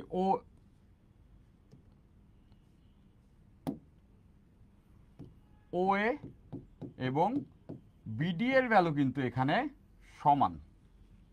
তাহলে এখানে খেয়াল করে দেখো যে এই যে হচ্ছে ওএ আর এই যে হচ্ছে বিডি এরা তো সমান। তাহলে কি এটা কেটে যাবে না? সমান সমান হলে উপরে নিচে যাবে কেটে, তাহলে ওটা গেল। তাহলে এবার দেখো এস ইকুয়ালস টু আসবে, এই হাফটাকে সামনে লিখতেছি, ইন্টু এখানে বিসি আছে, ইন্টু এখানে ওডি প্লাস এসি আছে, আর এটা তো কেটে গেছে। তাহলে এবার যে কাজটা করা যায়, আমরা এই বিসিটা যে আছে এইটারে একটু ঘুরায় লিখব। এই বিসিটাকে আমরা কিছুটা ঘুরায় লিখব। এই বিসিকে আমরা একটু চেঞ্জ করে লিখতে পারি। কি লিখতে পারি দেখো, বিসি কোনটা? বিসি হচ্ছে এইটা, এই যে এটা। সেটা তো আমরা অলরেডি জানি যে বিসি যদি আমরা বের করতে চাই এভাবেও বের করা যায়, যে পুরা এই রেখা থেকে এই রেখাটা যদি বিয়োগ করে দিই তাইলেই কিন্তু বিসি থাকে, তাইলেই কিন্তু বিসি থাকে। দেখো পুরা এই রেখা থেকে এই রেখা বিয়োগ করে দিলেই বিসি থাকে। তাহলে বিসিকে আমি এইবারে একবারে এটা লিখতে পারি, দেখো যে বিসি ইকুয়ালস টু,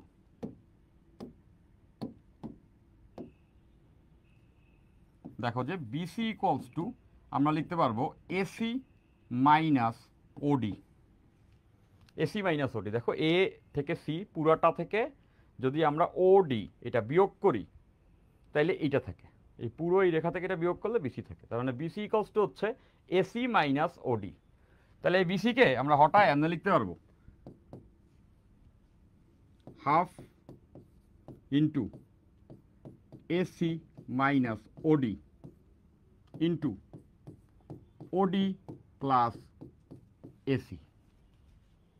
ওকে, তাইলে কিন্তু বাকি জিনিসপত্র আমাদের মিলে গেছে, এখানেই মিলে গেছে। দেখো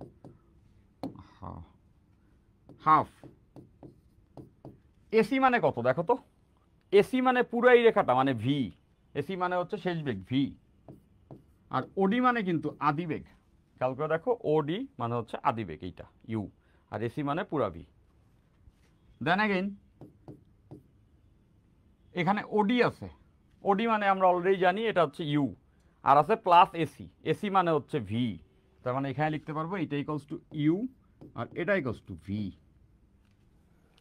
তাহলে এই দুইটারে দেখে কি তোমার একটা সূত্র লিখতে মন চাইতেছে না? দেখো তো ইউ প্লাস মানে ভি প্লাস ইউ আর একটা হচ্ছে ভি মাইনাস ইউ। এই লাইনের পরের লাইনটা আমরা এখান থেকে লিখতে পারবো, আমি ক্যালকুলেশন পরেরটা এখান থেকে ক্যারি করতেছি। ওকে, বা পরের পেজেও করা যাবে। দেখো আমরা এ এস ইকুয়ালস টু পাইছি হাফ ইন্টু প্রথম টার্মটা হচ্ছে ভি মাইনাস ইউ, পরের টার্মটা হচ্ছে ভি প্লাস ইউ। তো এখানে হচ্ছে ভি মাইনাস ইউ, এখানে হচ্ছে ভি প্লাস ইউ। তাহলে এটা দেখলেই মনে হচ্ছে না এ মাইনাস বি হোল স্কোয়ার লিখে ফেলি, তাহলে এখান থেকে এটা লিখতে পারবো যে হাফ এটাকে লেখা যাবে v square minus u square.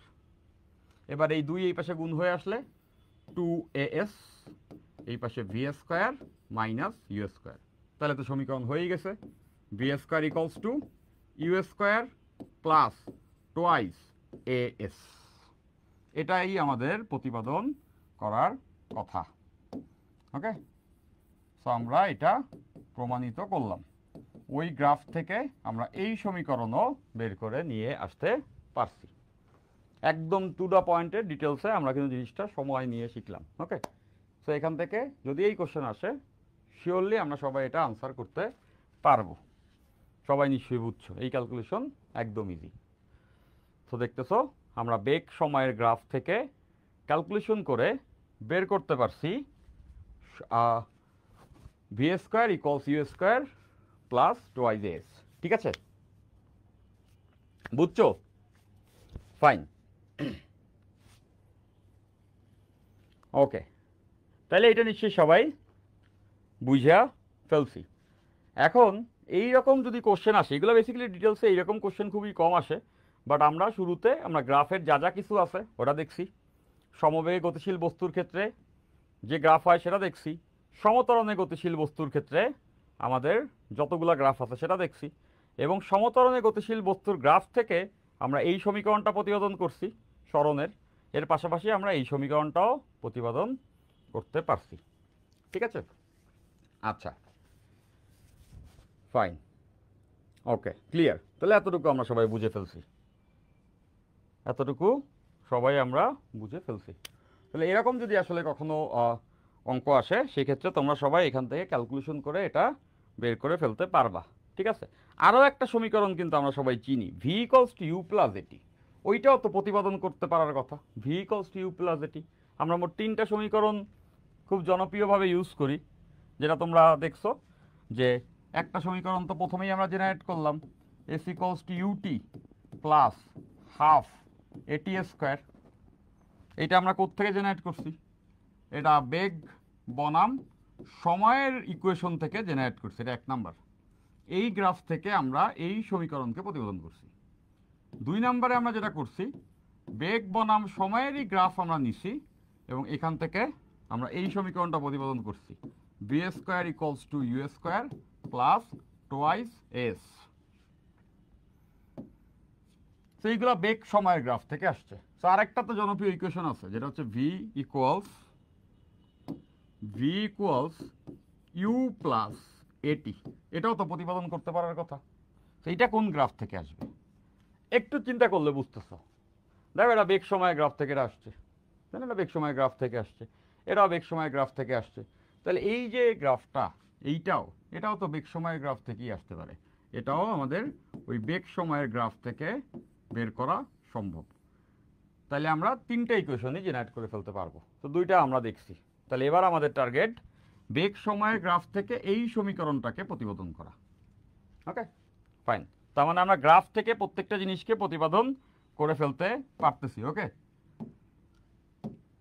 তাহলে এইবার আমরা যেটা প্রতিপাদন করব সেটা হচ্ছে বেগ ভার্সেস সময়ের গ্রাফ থেকে, বেগ ভার্সেস সময়ের গ্রাফ থেকে, বেগ বনাম সময়ের গ্রাফ থেকে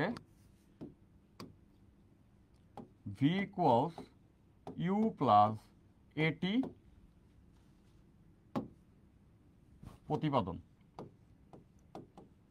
সো এটা একদম সহজ, এই গ্রাফটা নিলেই আমরা সহজেই জিনিসটা বের করে ফেলতে পারবো। আমাদের বেগ সময়ের গ্রাফ অলরেডি সবার মুখস্থ হয়ে গেছে, বারবার আমরা এটা আঁকতেছি, বারবারই হচ্ছে এই গ্রাফটা কাজে লাগে। তো এই গ্রাফটা থেকে যদি আমরা ওই সমীকরণ বের করতে চাই, এই দিকে সময় এবং এই দিকে আমাদের বেগ আছে, এবং আমরা অলরেডি দেখেছি বহুবার যে এই গ্রাফটা হয় একটা সরল রেখা। এই সরল রেখার এটা হচ্ছে সময়, আর এইটা হচ্ছে শেষ বেগ। ওই সময়ে যে বেগটা, এটাকে আমরা বলছি শেষ বেগ, যেটা হচ্ছে ভি। ওকে, ফাইন। তাহলে বুঝতেছো, এইটা হচ্ছে সময়টা, এটা হচ্ছে শেষ বেগটা, আর এটা হচ্ছে আদি বেগ। এখন এইটা প্রতিপাদন করার ক্ষেত্রে আমার টার্গেটটা করব হচ্ছে এ কে, ত্বরণটা আমরা বের করব। ত্বরণ বের করলেই দেখবে এই সমীকরণ চলে আসছে, খুব ইজিলি চলে আসবে, তাই না? এবং আমাদের এটা সবার জানা আছে, বেগ সময়ের যদি গ্রাফ হয়, বেগ এবং সময়ের যদি গ্রাফ হয়, তাহলে ওই গ্রাফের যে ঢাল সেটাই ত্বরণ, বেগ সময়ের গ্রাফের ঢালটাই ত্বরণ। তাহলে তো বুঝতেই পারতেছি, এই যে গ্রাফটা আছে, এটার যে ঢাল হবে সেটাই না হবে হচ্ছে গিয়া এর ত্বরণ। তাহলে এই কোণ যদি থিটা হয়, লেটস সে এই কোণটা থিটা, এই কোণ থিটা হলে এটা ত্বরণ কি হবে? y/x, তাই না? তো এতটুকু তো আমরা সবাই জানি। এটা কত হবে? বারবার করছি, সেটা হচ্ছে v - u। এই পুরাটা হচ্ছে v, আর এই পুরাটা হচ্ছে গিয়ে u। তো বুঝতেছো, পুরা v থেকে u যদি বিয়োগ করে দিই তাইলে এই v - u। এইটা হচ্ছে লম্ব। আর ভূমি কত? ভূমিও আমরা দেখতে পাচ্ছি, ভূমিটা হচ্ছে t সময়। তাহলে এই গ্রাফের ঢাল, যেটাকে আমরা বলতেছি ত্বরণ, এবং ঢাল ইকুয়ালস টু লম্ব বাই ভূমি, মানে v - u বাই t। তো এখান থেকে কিন্তু প্রতিপাদন হয়ে গেল। দেখো এটি ইকুয়ালস টু v - u। তাহলে বুঝতেছো, v ইকুয়ালস টু ইউটা এপাশে চলে আসবে, plus a t, v equals to u plus at, v equals to u plus at. So এখানেই এটা প্রমাণিত হয়ে গেল। এটা একদম সহজ। তো আমরা 3টা সমীকরণই প্রতিপাদন করে ফেলছি, আমরা 3টা সমীকরণই এখান থেকে প্রতিপাদন করতে পারছি। এটা যেখানে আছে সেইখানে সেটা হচ্ছে কাজে লাগাই দিবা। ওকে, আচ্ছা।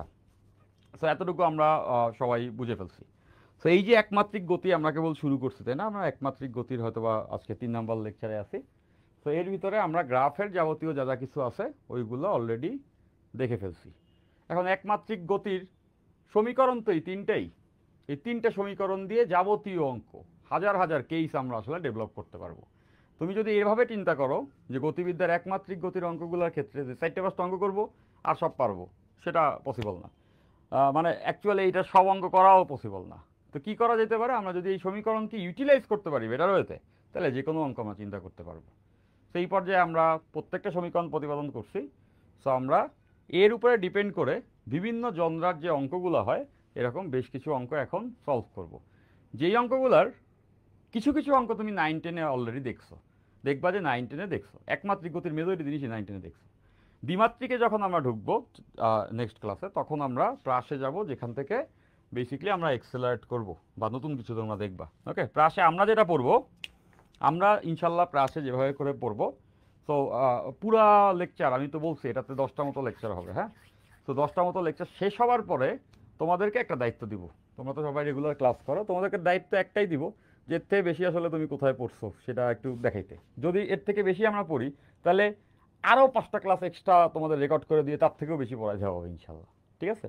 তো তোমাদেরকে ওই জিনিসটা ধরতে হবে।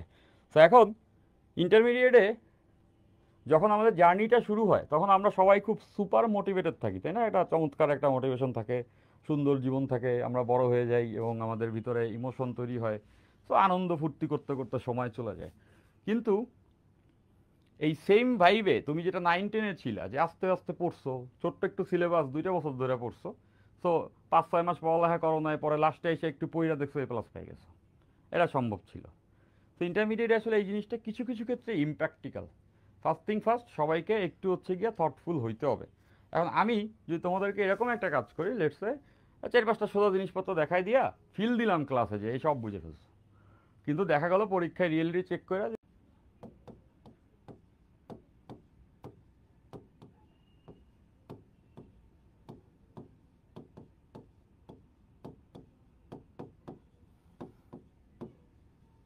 বেশ একটা ক্লাসিক অঙ্ক। হ্যাঁ, দেখতেছো একটা কুয়ার কথা বলা আছে এবং সেখানে একটা ঢিল ফেলছো, এরকম একটা স্টেটমেন্ট। তো এটা তোমরা সবাই জানো যে বাতাসে শব্দের বেগ 350 মিটার পার সেকেন্ড। 9-10-এ এই ইনফরমেশনটা আমাদের ছিল। রুম টেম্পারেচারে বা 25°C তাপমাত্রায় বাতাসে শব্দের বেগ 350 মিটার পার সেকেন্ড, এটাও এখানে এক্সট্রা ইনফরমেশন বলা আছে। তো দেখো অঙ্কটা সোজা, বাট কনসেপ্ট বিল্ড আপ করবে কিছু না কিছু। ওকে, ফাইন। দেখো তুমি একটি গভীর কুয়ায় একটি ঢিল মুক্তভাবে ফেলার 8 সেকেন্ড পরে পতনের শব্দ শুনলা। কুয়ার গভীরতা নির্ণয় করতে হবে। একটু স্ট্রেঞ্জ লাগার কথা যে কুয়ার গভীরতা কেমনে আমরা বের করব। সো কুয়া আমরা সবাই চিনি, রাইট? যে আমরা প্রথম যে ক্লাসটা করেছিলাম ওখানে আমরা একটা কুয়ার স্টোরি দিয়ে শুরু করেছিলাম, রাইট? তাহলে মনে করো এইটা হচ্ছে সেই কুয়া এবং কুয়াতে পানি থাকে। তো একটা নির্দিষ্ট লেভেল পর্যন্ত হচ্ছে কুয়ার গভীরে পানি থাকে। তো এইখানে পানি আছে। তাহলে আমরা এখান থেকে বুঝতেছি এই যে কুয়াটা আছে, এই কুয়ার পানির লেভেল এটা, কুয়ার পানির লেভেলটা হচ্ছে গিয়া এটা। তাহলে এই পর্যন্ত হচ্ছে গিয়ে এখানে পানি আছে। তো আমাদের এইটার গভীরতা নির্ণয় করতে হবে। তো ধরলাম এইটার গভীরতা হচ্ছে এইচ, বা আমরা ডিও বলতে পারি, ডেপথ। মনে রাখবা যে গভীরতাকে, উচ্চতাকে আমরা এইচ দ্বারা প্রকাশ করি। উচ্চতা মানে হাইট, উপরে যদি যায়, আর গভীরতা মানে হচ্ছে ডেপথ, এটাকে আমরা ডি দিয়ে প্রকাশ করি ইউজুয়ালি। হ্যাঁ, তাহলে এবার দেখো তুমি যে কাজটা করছো, এইখান থেকে একদম যে উপরের বিন্দু, এইখান থেকে একটা ঢিল ফেলছো। দেখো একটা ঢিলকে এখান থেকে মুক্তভাবে পড়তে দিছো। সহজ অঙ্ক, কিন্তু আস্তে আস্তে অঙ্ক করি নেবে। হ্যাঁ, অনেকগুলো অঙ্ক আমরা করবো, দেখো। তো এখান থেকে একটা ঢিলকে আমরা মুক্তভাবে পড়তে দিছি এবং যখন আমরা এটাকে ছাড়ছি তারপরে তো ডেফিনেটলি আমরা এখানে কান পেতে রইছি যে কখন পরে ওইটা ওই পতনের শব্দ শুনবো, কান পেতে রই। তাহলে এখন চিন্তা করে দেখো এইখানটাতে বলে দিছে ঢিল ফেলার 8 সেকেন্ড পরে যায় তুমি পতনের শব্দ শুনছো। কখন শুনছো? 8 সেকেন্ড পরে। হ্যাঁ, ঢিলটা যে তুমি ফেললা আর ওই পতনের যে শব্দ আসছে এটা শুনছো তুমি 8 সেকেন্ড পরে। তাহলে চিন্তা করে দেখো এখানে 2টা ঘটনা ঘটবে। নাম্বার 1, এই ঢিলটা প্রথমে পানিতে পড়বে, ঢিলটা ছাড়ার পরে মুক্তভাবে পড়ন্ত ঢিলটা প্রথমে গিয়ে পানিতে পড়বে। এখন এই যে পানিতে পড়ছে তাতে তার একটা টাইম লাগবে। আমরা ধরে নিচ্ছি এখানে ঢিলটা পানি পর্যন্ত পৌঁছাইতে টাইম লাগছে T1। যখন ওইটা এখানে পৌঁছাবে তখনই কি শব্দ শুনবা? না, তখন এখানে একটা শব্দ তৈরি হবে। সেই শব্দটা আবার এই পানির পৃষ্ঠ থেকে আমাদের কান পর্যন্ত আসবে। কান তো এখানে, তার মানে বুঝতেছো সেই শব্দ এখান থেকে আবার এই উচ্চতা পর্যন্ত আসতে আর একটা সময় লাগবে T2। তাহলে পতনের শব্দ যে আমরা শুনছি, পতনের শব্দ শুনছি 8 সেকেন্ড পরে, ধরলাম মোট টাইমটা 8 সেকেন্ড। তার মানে কি আসলে T = T1 + T2। বিকজ পতনের শব্দ শুনতে হলে প্রথমে এই ঢিলটা পড়তে হবে, তারপরে শব্দটা যে তৈরি হবে সেই শব্দটাকে আবার এই পৃষ্ঠে আসতে হবে। তাহলে বুঝতেছো এই T1 দ্বারা বোঝাচ্ছে পড়তে কতটুকু সময় লাগে, পড়তে সময় মানে ঢিলটা যে নিচে পড়ছে এইটাতে কতটুকু সময় লাগছে। আর এই T2টা হচ্ছে গিয়া শব্দের উঠে আসার সময়, শব্দের উঠে আসার সময়।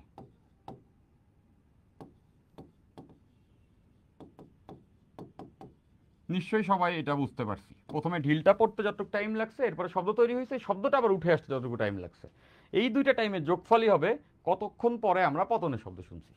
ওকে, তাহলে এবার দেখো এই যে লাইনটা, এখান থেকে আমরা সহজেই আসলে উচ্চতা বের করতে পারবো। তাহলে প্রথমে আসো আমরা টিটাকে বের করি। T1, T1 কত? এটা যে পড়ছে, পড়ার সময়। তো আমাদের জানা সূত্র S equals to UT plus half at square. এই সমীকরণ সবার মুখে মুখে ভিড়ে। ওকে, তাহলে দেখো যখন পড়ছে আদিবেগ কত? আদিবেগ তো শূন্য। তার মানে এখানে বুঝতেছো আদিবেগ যদি শূন্য হয় এই টার্মটা শূন্য। আর কতটুকু পড়ছে? পড়ার সময় ডি দূরত্ব পড়ছে, মানে সরণটা হচ্ছে ডি এর সমান গভীরতা পরিমাণ পড়ছে হাফ। ত্বরণ কত? এটাও বুঝতেছি, নিচের দিকে মুক্তভাবে যখন পড়ে তখন ত্বরণটা হচ্ছে জি। তাহলে বুঝতেছি এইদিকে যে পড়ছে জি ত্বরণে পড়ছে, তাহলে জি। আর এই টিটাই তো T1, কজ পতনের সময়টাকেই আমরা বলছি T1। তাহলে দেখো এখান থেকে খুব সহজেই T1 বের করা যাবে। T1 equals to 2D by জি, এইটার রুট ওভার। বুঝতেছো, T1 equals to 2D by জি, এইটার রুট ওভার। তাহলে আমরা T1টা পেয়ে গেছি, প্রথমটা শেষ, T1 পেয়ে গেছি পতনের সময়। এরপর T2 এর পরিচয় কি? শব্দটা উঠে আসতে কত সময় লাগছে। এখন আমরা তো এটা সবাই জানি, শব্দ সব সময় সমবেগে চলে, শব্দের উপরে তার ত্বরণ কাজ করবে না, তাই না? শব্দ তো সমবেগে চলে। তাহলে বুঝতেছো এইখান থেকে এই পর্যন্ত যদি শব্দ আসে, সমবেগের ক্ষেত্রে আমাদের জানা সূত্রটা সবাই আমরা জানি যে সমবেগের ক্ষেত্রে আমাদের সূত্র হচ্ছে S ইকুয়ালস টু ভিটি। সমবেগে গতিশীল বস্তুর ক্ষেত্রে শব্দ সবসময় সমবেগে চলে। তাহলে এই শব্দটা এখানে তৈরি হবার পরে এই পর্যন্ত যে আসছে সেই টাইমটাকে আমরা T2 বলছি। তাহলে শব্দটা মোট কতটুকু দূরত্ব উঠে আসছে? এই গভীরতার সমান। তার মানে সরণটা হচ্ছে ডি শব্দের। আর এটা কার বেগ? শব্দের বেগ। শব্দের বেগ তো আমাদের দেওয়াই আছে ওখানে। শব্দের বেগ হচ্ছে গিয়া 350, বা আমরা এখানে VS লিখে রাখি। VS দ্বারা বোঝাচ্ছি ভেলোসিটি অফ সাউন্ড, মানে শব্দের বেগ। আর এই টিটাই তো T2, শব্দ উঠে আসার সময়। তাহলে এখান থেকে বুঝতেছো T2 ইকুয়ালস টু হবে d by vs. T2 equals to d by vs. তাহলে দেখো আমরা T2ও পেয়ে গেছি। তাহলে T1 আর T2 এর ভ্যালু আমরা এই সমীকরণে বসাই দিব। T1 এর value root over 2D by G, এবং T2 এর ভ্যালু হচ্ছে ডি বাই ভিএস, শব্দের বেগ। তাহলে এবার আমাদের এখানে বলে দেওয়া হয়েছে যে মোট শব্দটা শোনা গেছে 8 সেকেন্ড পরে, মানে পড়া এবং শব্দের উঠে আসে এই পুরো গণনা করছে 8 সেকেন্ডে। তাহলে এই টি এর ভ্যালু হচ্ছে 8 সেকেন্ড। বাকি ডেটাগুলো আমরা সবাই বুঝতেছি। দেখো 2 ইন্টু ডি, ডি এর ভ্যালু জানি না, জি এর ভ্যালু 9.8 প্লাস ডি এর ভ্যালু জানি না, এই ভিএস শব্দের বেগ দেওয়া আছে 350। তাহলে এই যে পুরা সমীকরণটা পাইলাম, এই সমীকরণে একটাই আননোন, খেয়াল করো যে আননোনটা হচ্ছে ডি। এটা সলভ করলে কার ভ্যালু বেরোবে? ডি এর ভ্যালু বেরোবে। এবং বুঝতেছো এটাকে সলভ করে ফেলবো। এটা তো খুব সহজেই সলভ করতে পারবো সবাই, নাকি? ডেফিনেটলি এটা সবাই সলভ করতে পারবো। এবং এটা যদি আমরা সলভ করে ফেলি সেই ক্ষেত্রে এই জায়গা থেকে আমরা ডি এর ভ্যালুটা বের করতে পারবো। এবং যেটা আমাদের চাইছে যে কুয়ার গভীরতা নির্ণয় করো। খুব তো কঠিন অঙ্ক না, এরকম তো অনেক কেস হতে পারে।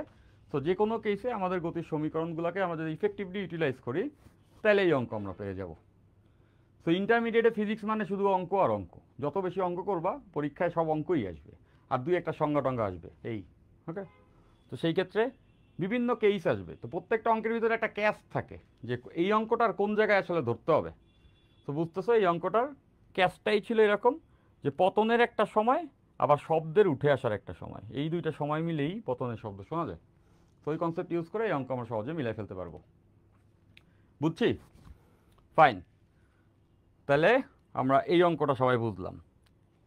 এরকমই আরেকটা অঙ্ক তোমরা 9-10 করছো। দেখো পাহাড়ের শব্দের প্রতিফলনের কিছু অঙ্ক তোমাদের ছিল, পাহাড়ে শব্দের প্রতিফলনের কিছু অঙ্ক ছিল। তো দেখো ওই অঙ্কগুলো আমরা এখন সলভ করব। একটা স্টেটমেন্ট লিখতেছি, এরপরে আমরা সবাই এটা বুঝে যাব। দেখো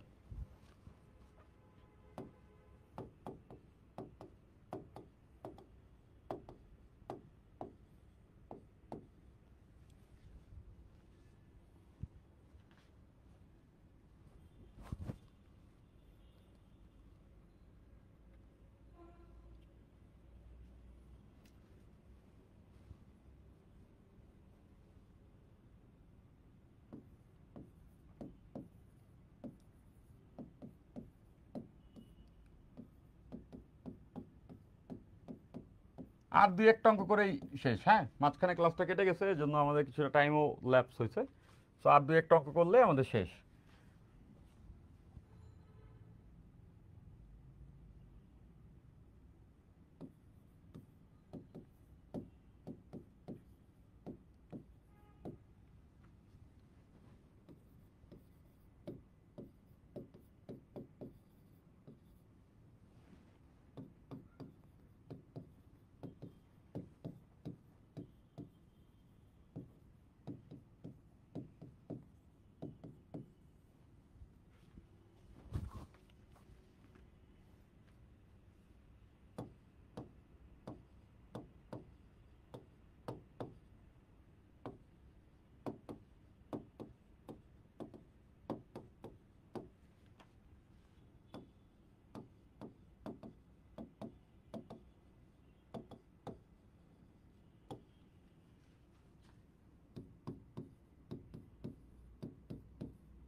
আচ্ছা, সো এই টাইপের অঙ্কটাও আমরা হয়তোবা দেখে থাকছি, তাই না? এরকম কনসেপ্টগুলো খুবই ক্লিশে, সবারই দেখে থাকার কথা। শব্দের বেগ দেওয়া আছে 350 মিটার পার সেকেন্ড। ওকে, ফাইন। তাহলে এই অঙ্কে আসলে বলছে কি? এই অঙ্কে যেটা বলছে যে প্রতিবন্ধক হতে একটা নির্দিষ্ট দূরত্বে, প্রতিবন্ধক বলতে কোনো একটা বড় দেয়াল আছে, ওই দেওয়াল থেকে 50 মিটার দূরে দাঁড়িয়ে হুইসেল বাজিয়ে, হুইসেল বাজিয়ে, হুইসেল বাজিয়ে মানে বুঝতেছো একটা দৌড়ের মতো প্রতিযোগিতা, যেখানে একটা হুইসেল বাজছে, এরপরে একটা লোক ওই প্রতিবন্ধকের দিকে দৌড় দিছে। স্থির অবস্থান থেকে এত ত্বরণে প্রতিবন্ধকের দিকে দৌড় দিলে কত সময় পরে এবং কতটুকু দূরত্বে প্রতিধ্বনি শুনতে পাবে। তো এটাও বুঝতেছো, একমাত্রিক গতির একটা অঙ্ক। লেটস সে এইটা হচ্ছে প্রতিবন্ধক বা দেয়াল।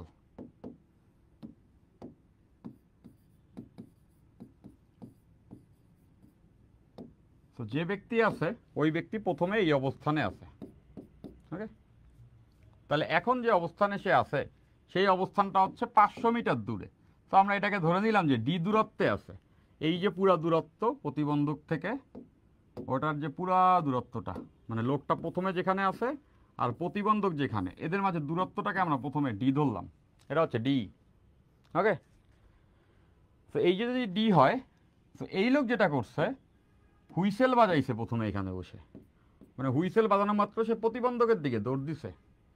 তো এইটা তো কমন সেন্স, সবারই বোঝার কথা যে প্রতিবন্ধকের দিকে যদি ওই লোকটা দৌড় দেয় তাহলে সেই ক্ষেত্রে কিছুটা পথ যাওয়ার পরে ওই প্রতিধ্বনিটা আসবে এবং সে সেটা শুনতে পাবে।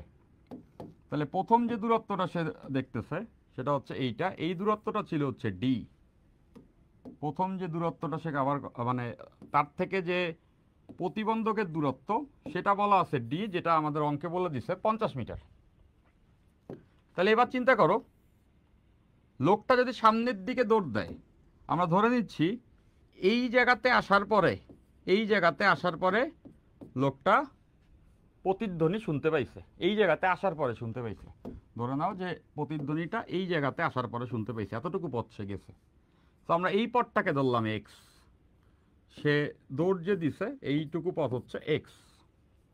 তো এইটুকু পথ যদি এক্স হয় তাহলে চিন্তা করো তো শব্দ আসলে কতটুকু পথ ট্রাভেল করছে।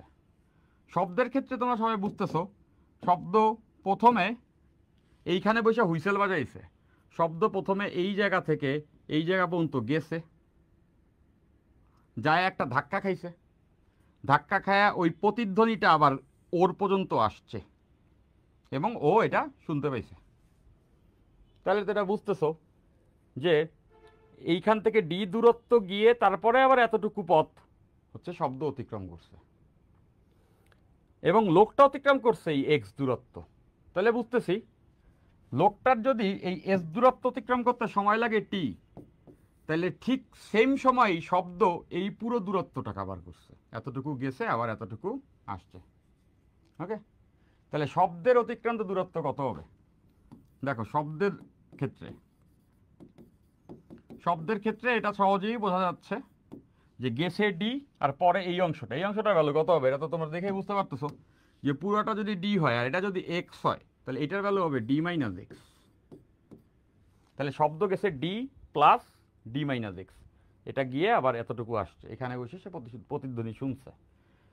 তাহলে বুঝতেছো শব্দের অতিক্রান্ত দূরত্ব হবে d plus d minus x. Quite common sense, d গেছে এরপরে ডি মাইনাস এক্স আসছে, তার মানে শব্দ এতটুকু পথ অতিক্রম করছে। এইটা হচ্ছে ডি আর এটা হচ্ছে ডি মাইনাস এক্স। তাহলে এটা হলো শব্দের অতিক্রান্ত দূরত্ব। তো শব্দের ক্ষেত্রে তো আমরা বুঝতেছি এস ইকলস টু ভিটি, শব্দ সমবেগে চলে, তাহলে শব্দের এসি হচ্ছে এই পুরোটুকু আর শব্দের ভি আমরা ধরলাম সাউন্ডের ভ্যালোসিটি হচ্ছে ভিএস, যেটা এখানে দেওয়া আছে, ইন্টু টি। তাহলে এই সমীকরণকে একটু গুছায় লিখতে এটা লিখতে পারবো 2d minus X equals VS into T. এটা গেল একটা সমীকরণ। এবার লোকটার অতিক্রান্ত দূরত্ব কত এটাও বুঝতেছো, লোকটা গেছে এক্স দূরত্ব, ওই টি সময়ে যখন শব্দ এতটুকু চলছে লোকটা তখন এক্স গেছে। তাহলে আমরা এটা বলতে পারবো যে লোকটির ক্ষেত্রে, যে লোকটা এখানে দৌড়াচ্ছে লোকটির ক্ষেত্রে, লোকটা কিন্তু ত্বরণে দৌড়াইতেছে, বলে দিছে সমতরণে। তো লোকটির ক্ষেত্রে আসলে সূত্র হবে s equals to UT plus half A T square. এবং লোকটার আদিবেগ কত? স্থির, তাহলে আদিবেগ শূন্য, এই টার্মটা নাই, আদিতে কোনো বেগ নেই। আর লোকটা সরণ কত হয়েছে দেখতেছো, লোকটা সরছে এক্স পরিমাণ, আমরা দেখছি লোকটা মোট এক্স দূরত্ব গেছে এবং সেই x equals to half A T square. তাহলে বুঝতেছো এটা হচ্ছে 2 নম্বর সমীকরণ। এবার আমরা একটা কাজ করব, সেটা হচ্ছে এক্স এর ভ্যালুটা নিয়ে এইখানটাতে বসায় দিব, এই 1 নম্বর সমীকরণে 2 নম্বর সমীকরণের ভ্যালু বসায় দিই, তাইলে আমরা একটা ফাইনাল সমীকরণ পেয়ে যাব। তো ফাইনাল সমীকরণটা হয়েছে 2d মাইনাস এক্স এর ভ্যালু এখানে বসে গেছে half A T square equals to VS into T. সেই সমীকরণ তো সবাই বুঝছি, এরপরে তো অঙ্ক অনেক অনায়াসে হয়ে যাবে। দেখো ডি এর ভ্যালু 50, প্রতিবন্ধকতার দূরত্ব ছিল 50 দেওয়া আছে, মাইনাস হাফ, ত্বরণ হচ্ছে 0.5, ত্বরণ হচ্ছে 0.5, 0.5 মানে তো হাফ, আমরা জানি 0.5 মানে half, into T square equals two শব্দের বেগ 350 দেওয়া আছে, 350 ইন্টু টি। ওকে, তাহলে এখান থেকে আমরা কিন্তু ক্যালকুলেশনটাকে অনেক সহজেই সলভ করতে পারবো। যেমন দেখতেছো এই টার্মটা এইখানে গুণ করলে আসবে 100 আর এটা গুণ করলে আসবে হচ্ছে -1/4 টি স্কোয়ার আর এটা আসবে 350 ইন্টু টি। তাহলে বুঝতেছে এটা একটা টি এর দ্বিঘাত সমীকরণ। সবগুলোকে এক সাইডে নিয়ে গেলে সমীকরণটা এরকম হবে 1/4 T square plus 350 T plus minus 100 equals to 0। দেখো এটাই সমীকরণ, এইগুলোকে সব ওই সাইডে নিয়ে গেছি। তাহলে এই সমীকরণ সবাই সমাধান করতে পারবো। দ্বিঘাত সমীকরণের সমাধান আমরা জানি। তো এই দ্বিঘাত সমীকরণকে যদি সমাধান করি, টি এর দুটো ভ্যালু আসবে। তো দুইটা ভ্যালুর ভিতরে যেটা গ্রহণযোগ্য আমরা সেটা রাখবো। তো আমরা সমাধানটা করি।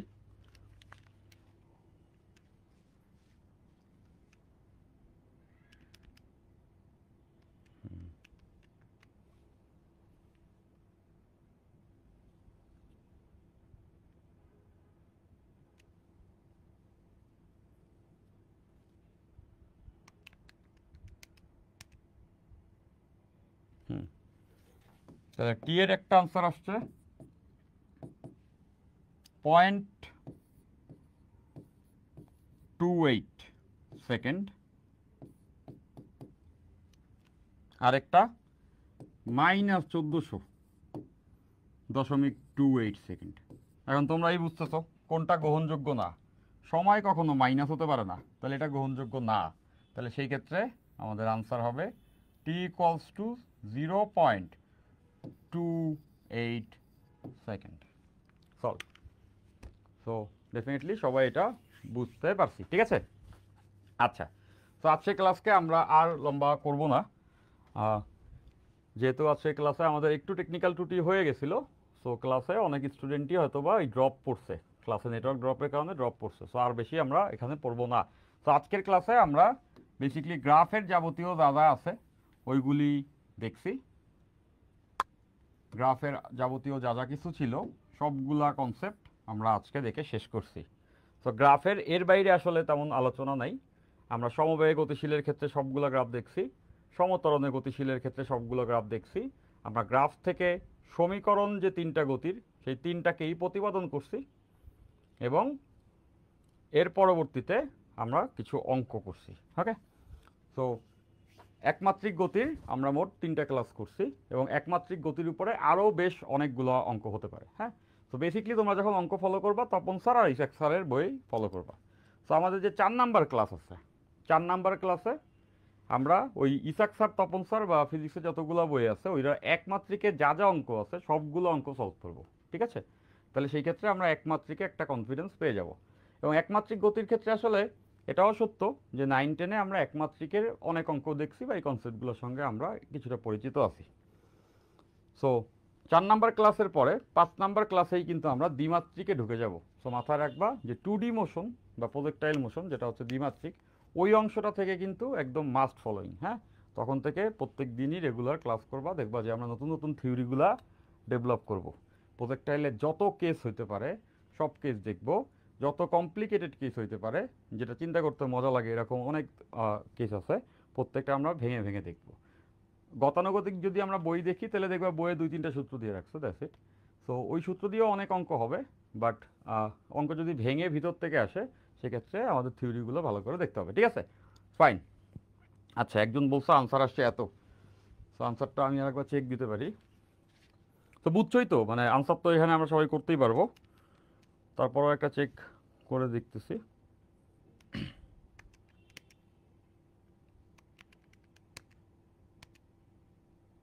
হ্যাঁ, এটাই তো আসছে আনসার।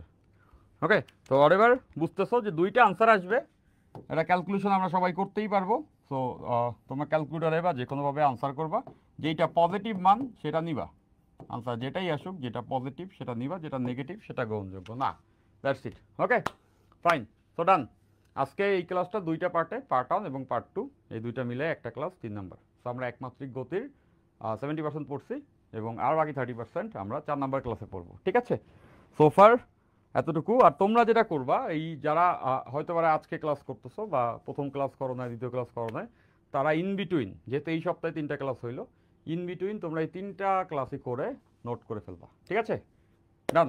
আল্লাহ হাফেজ, বাই বাই বাই বাই।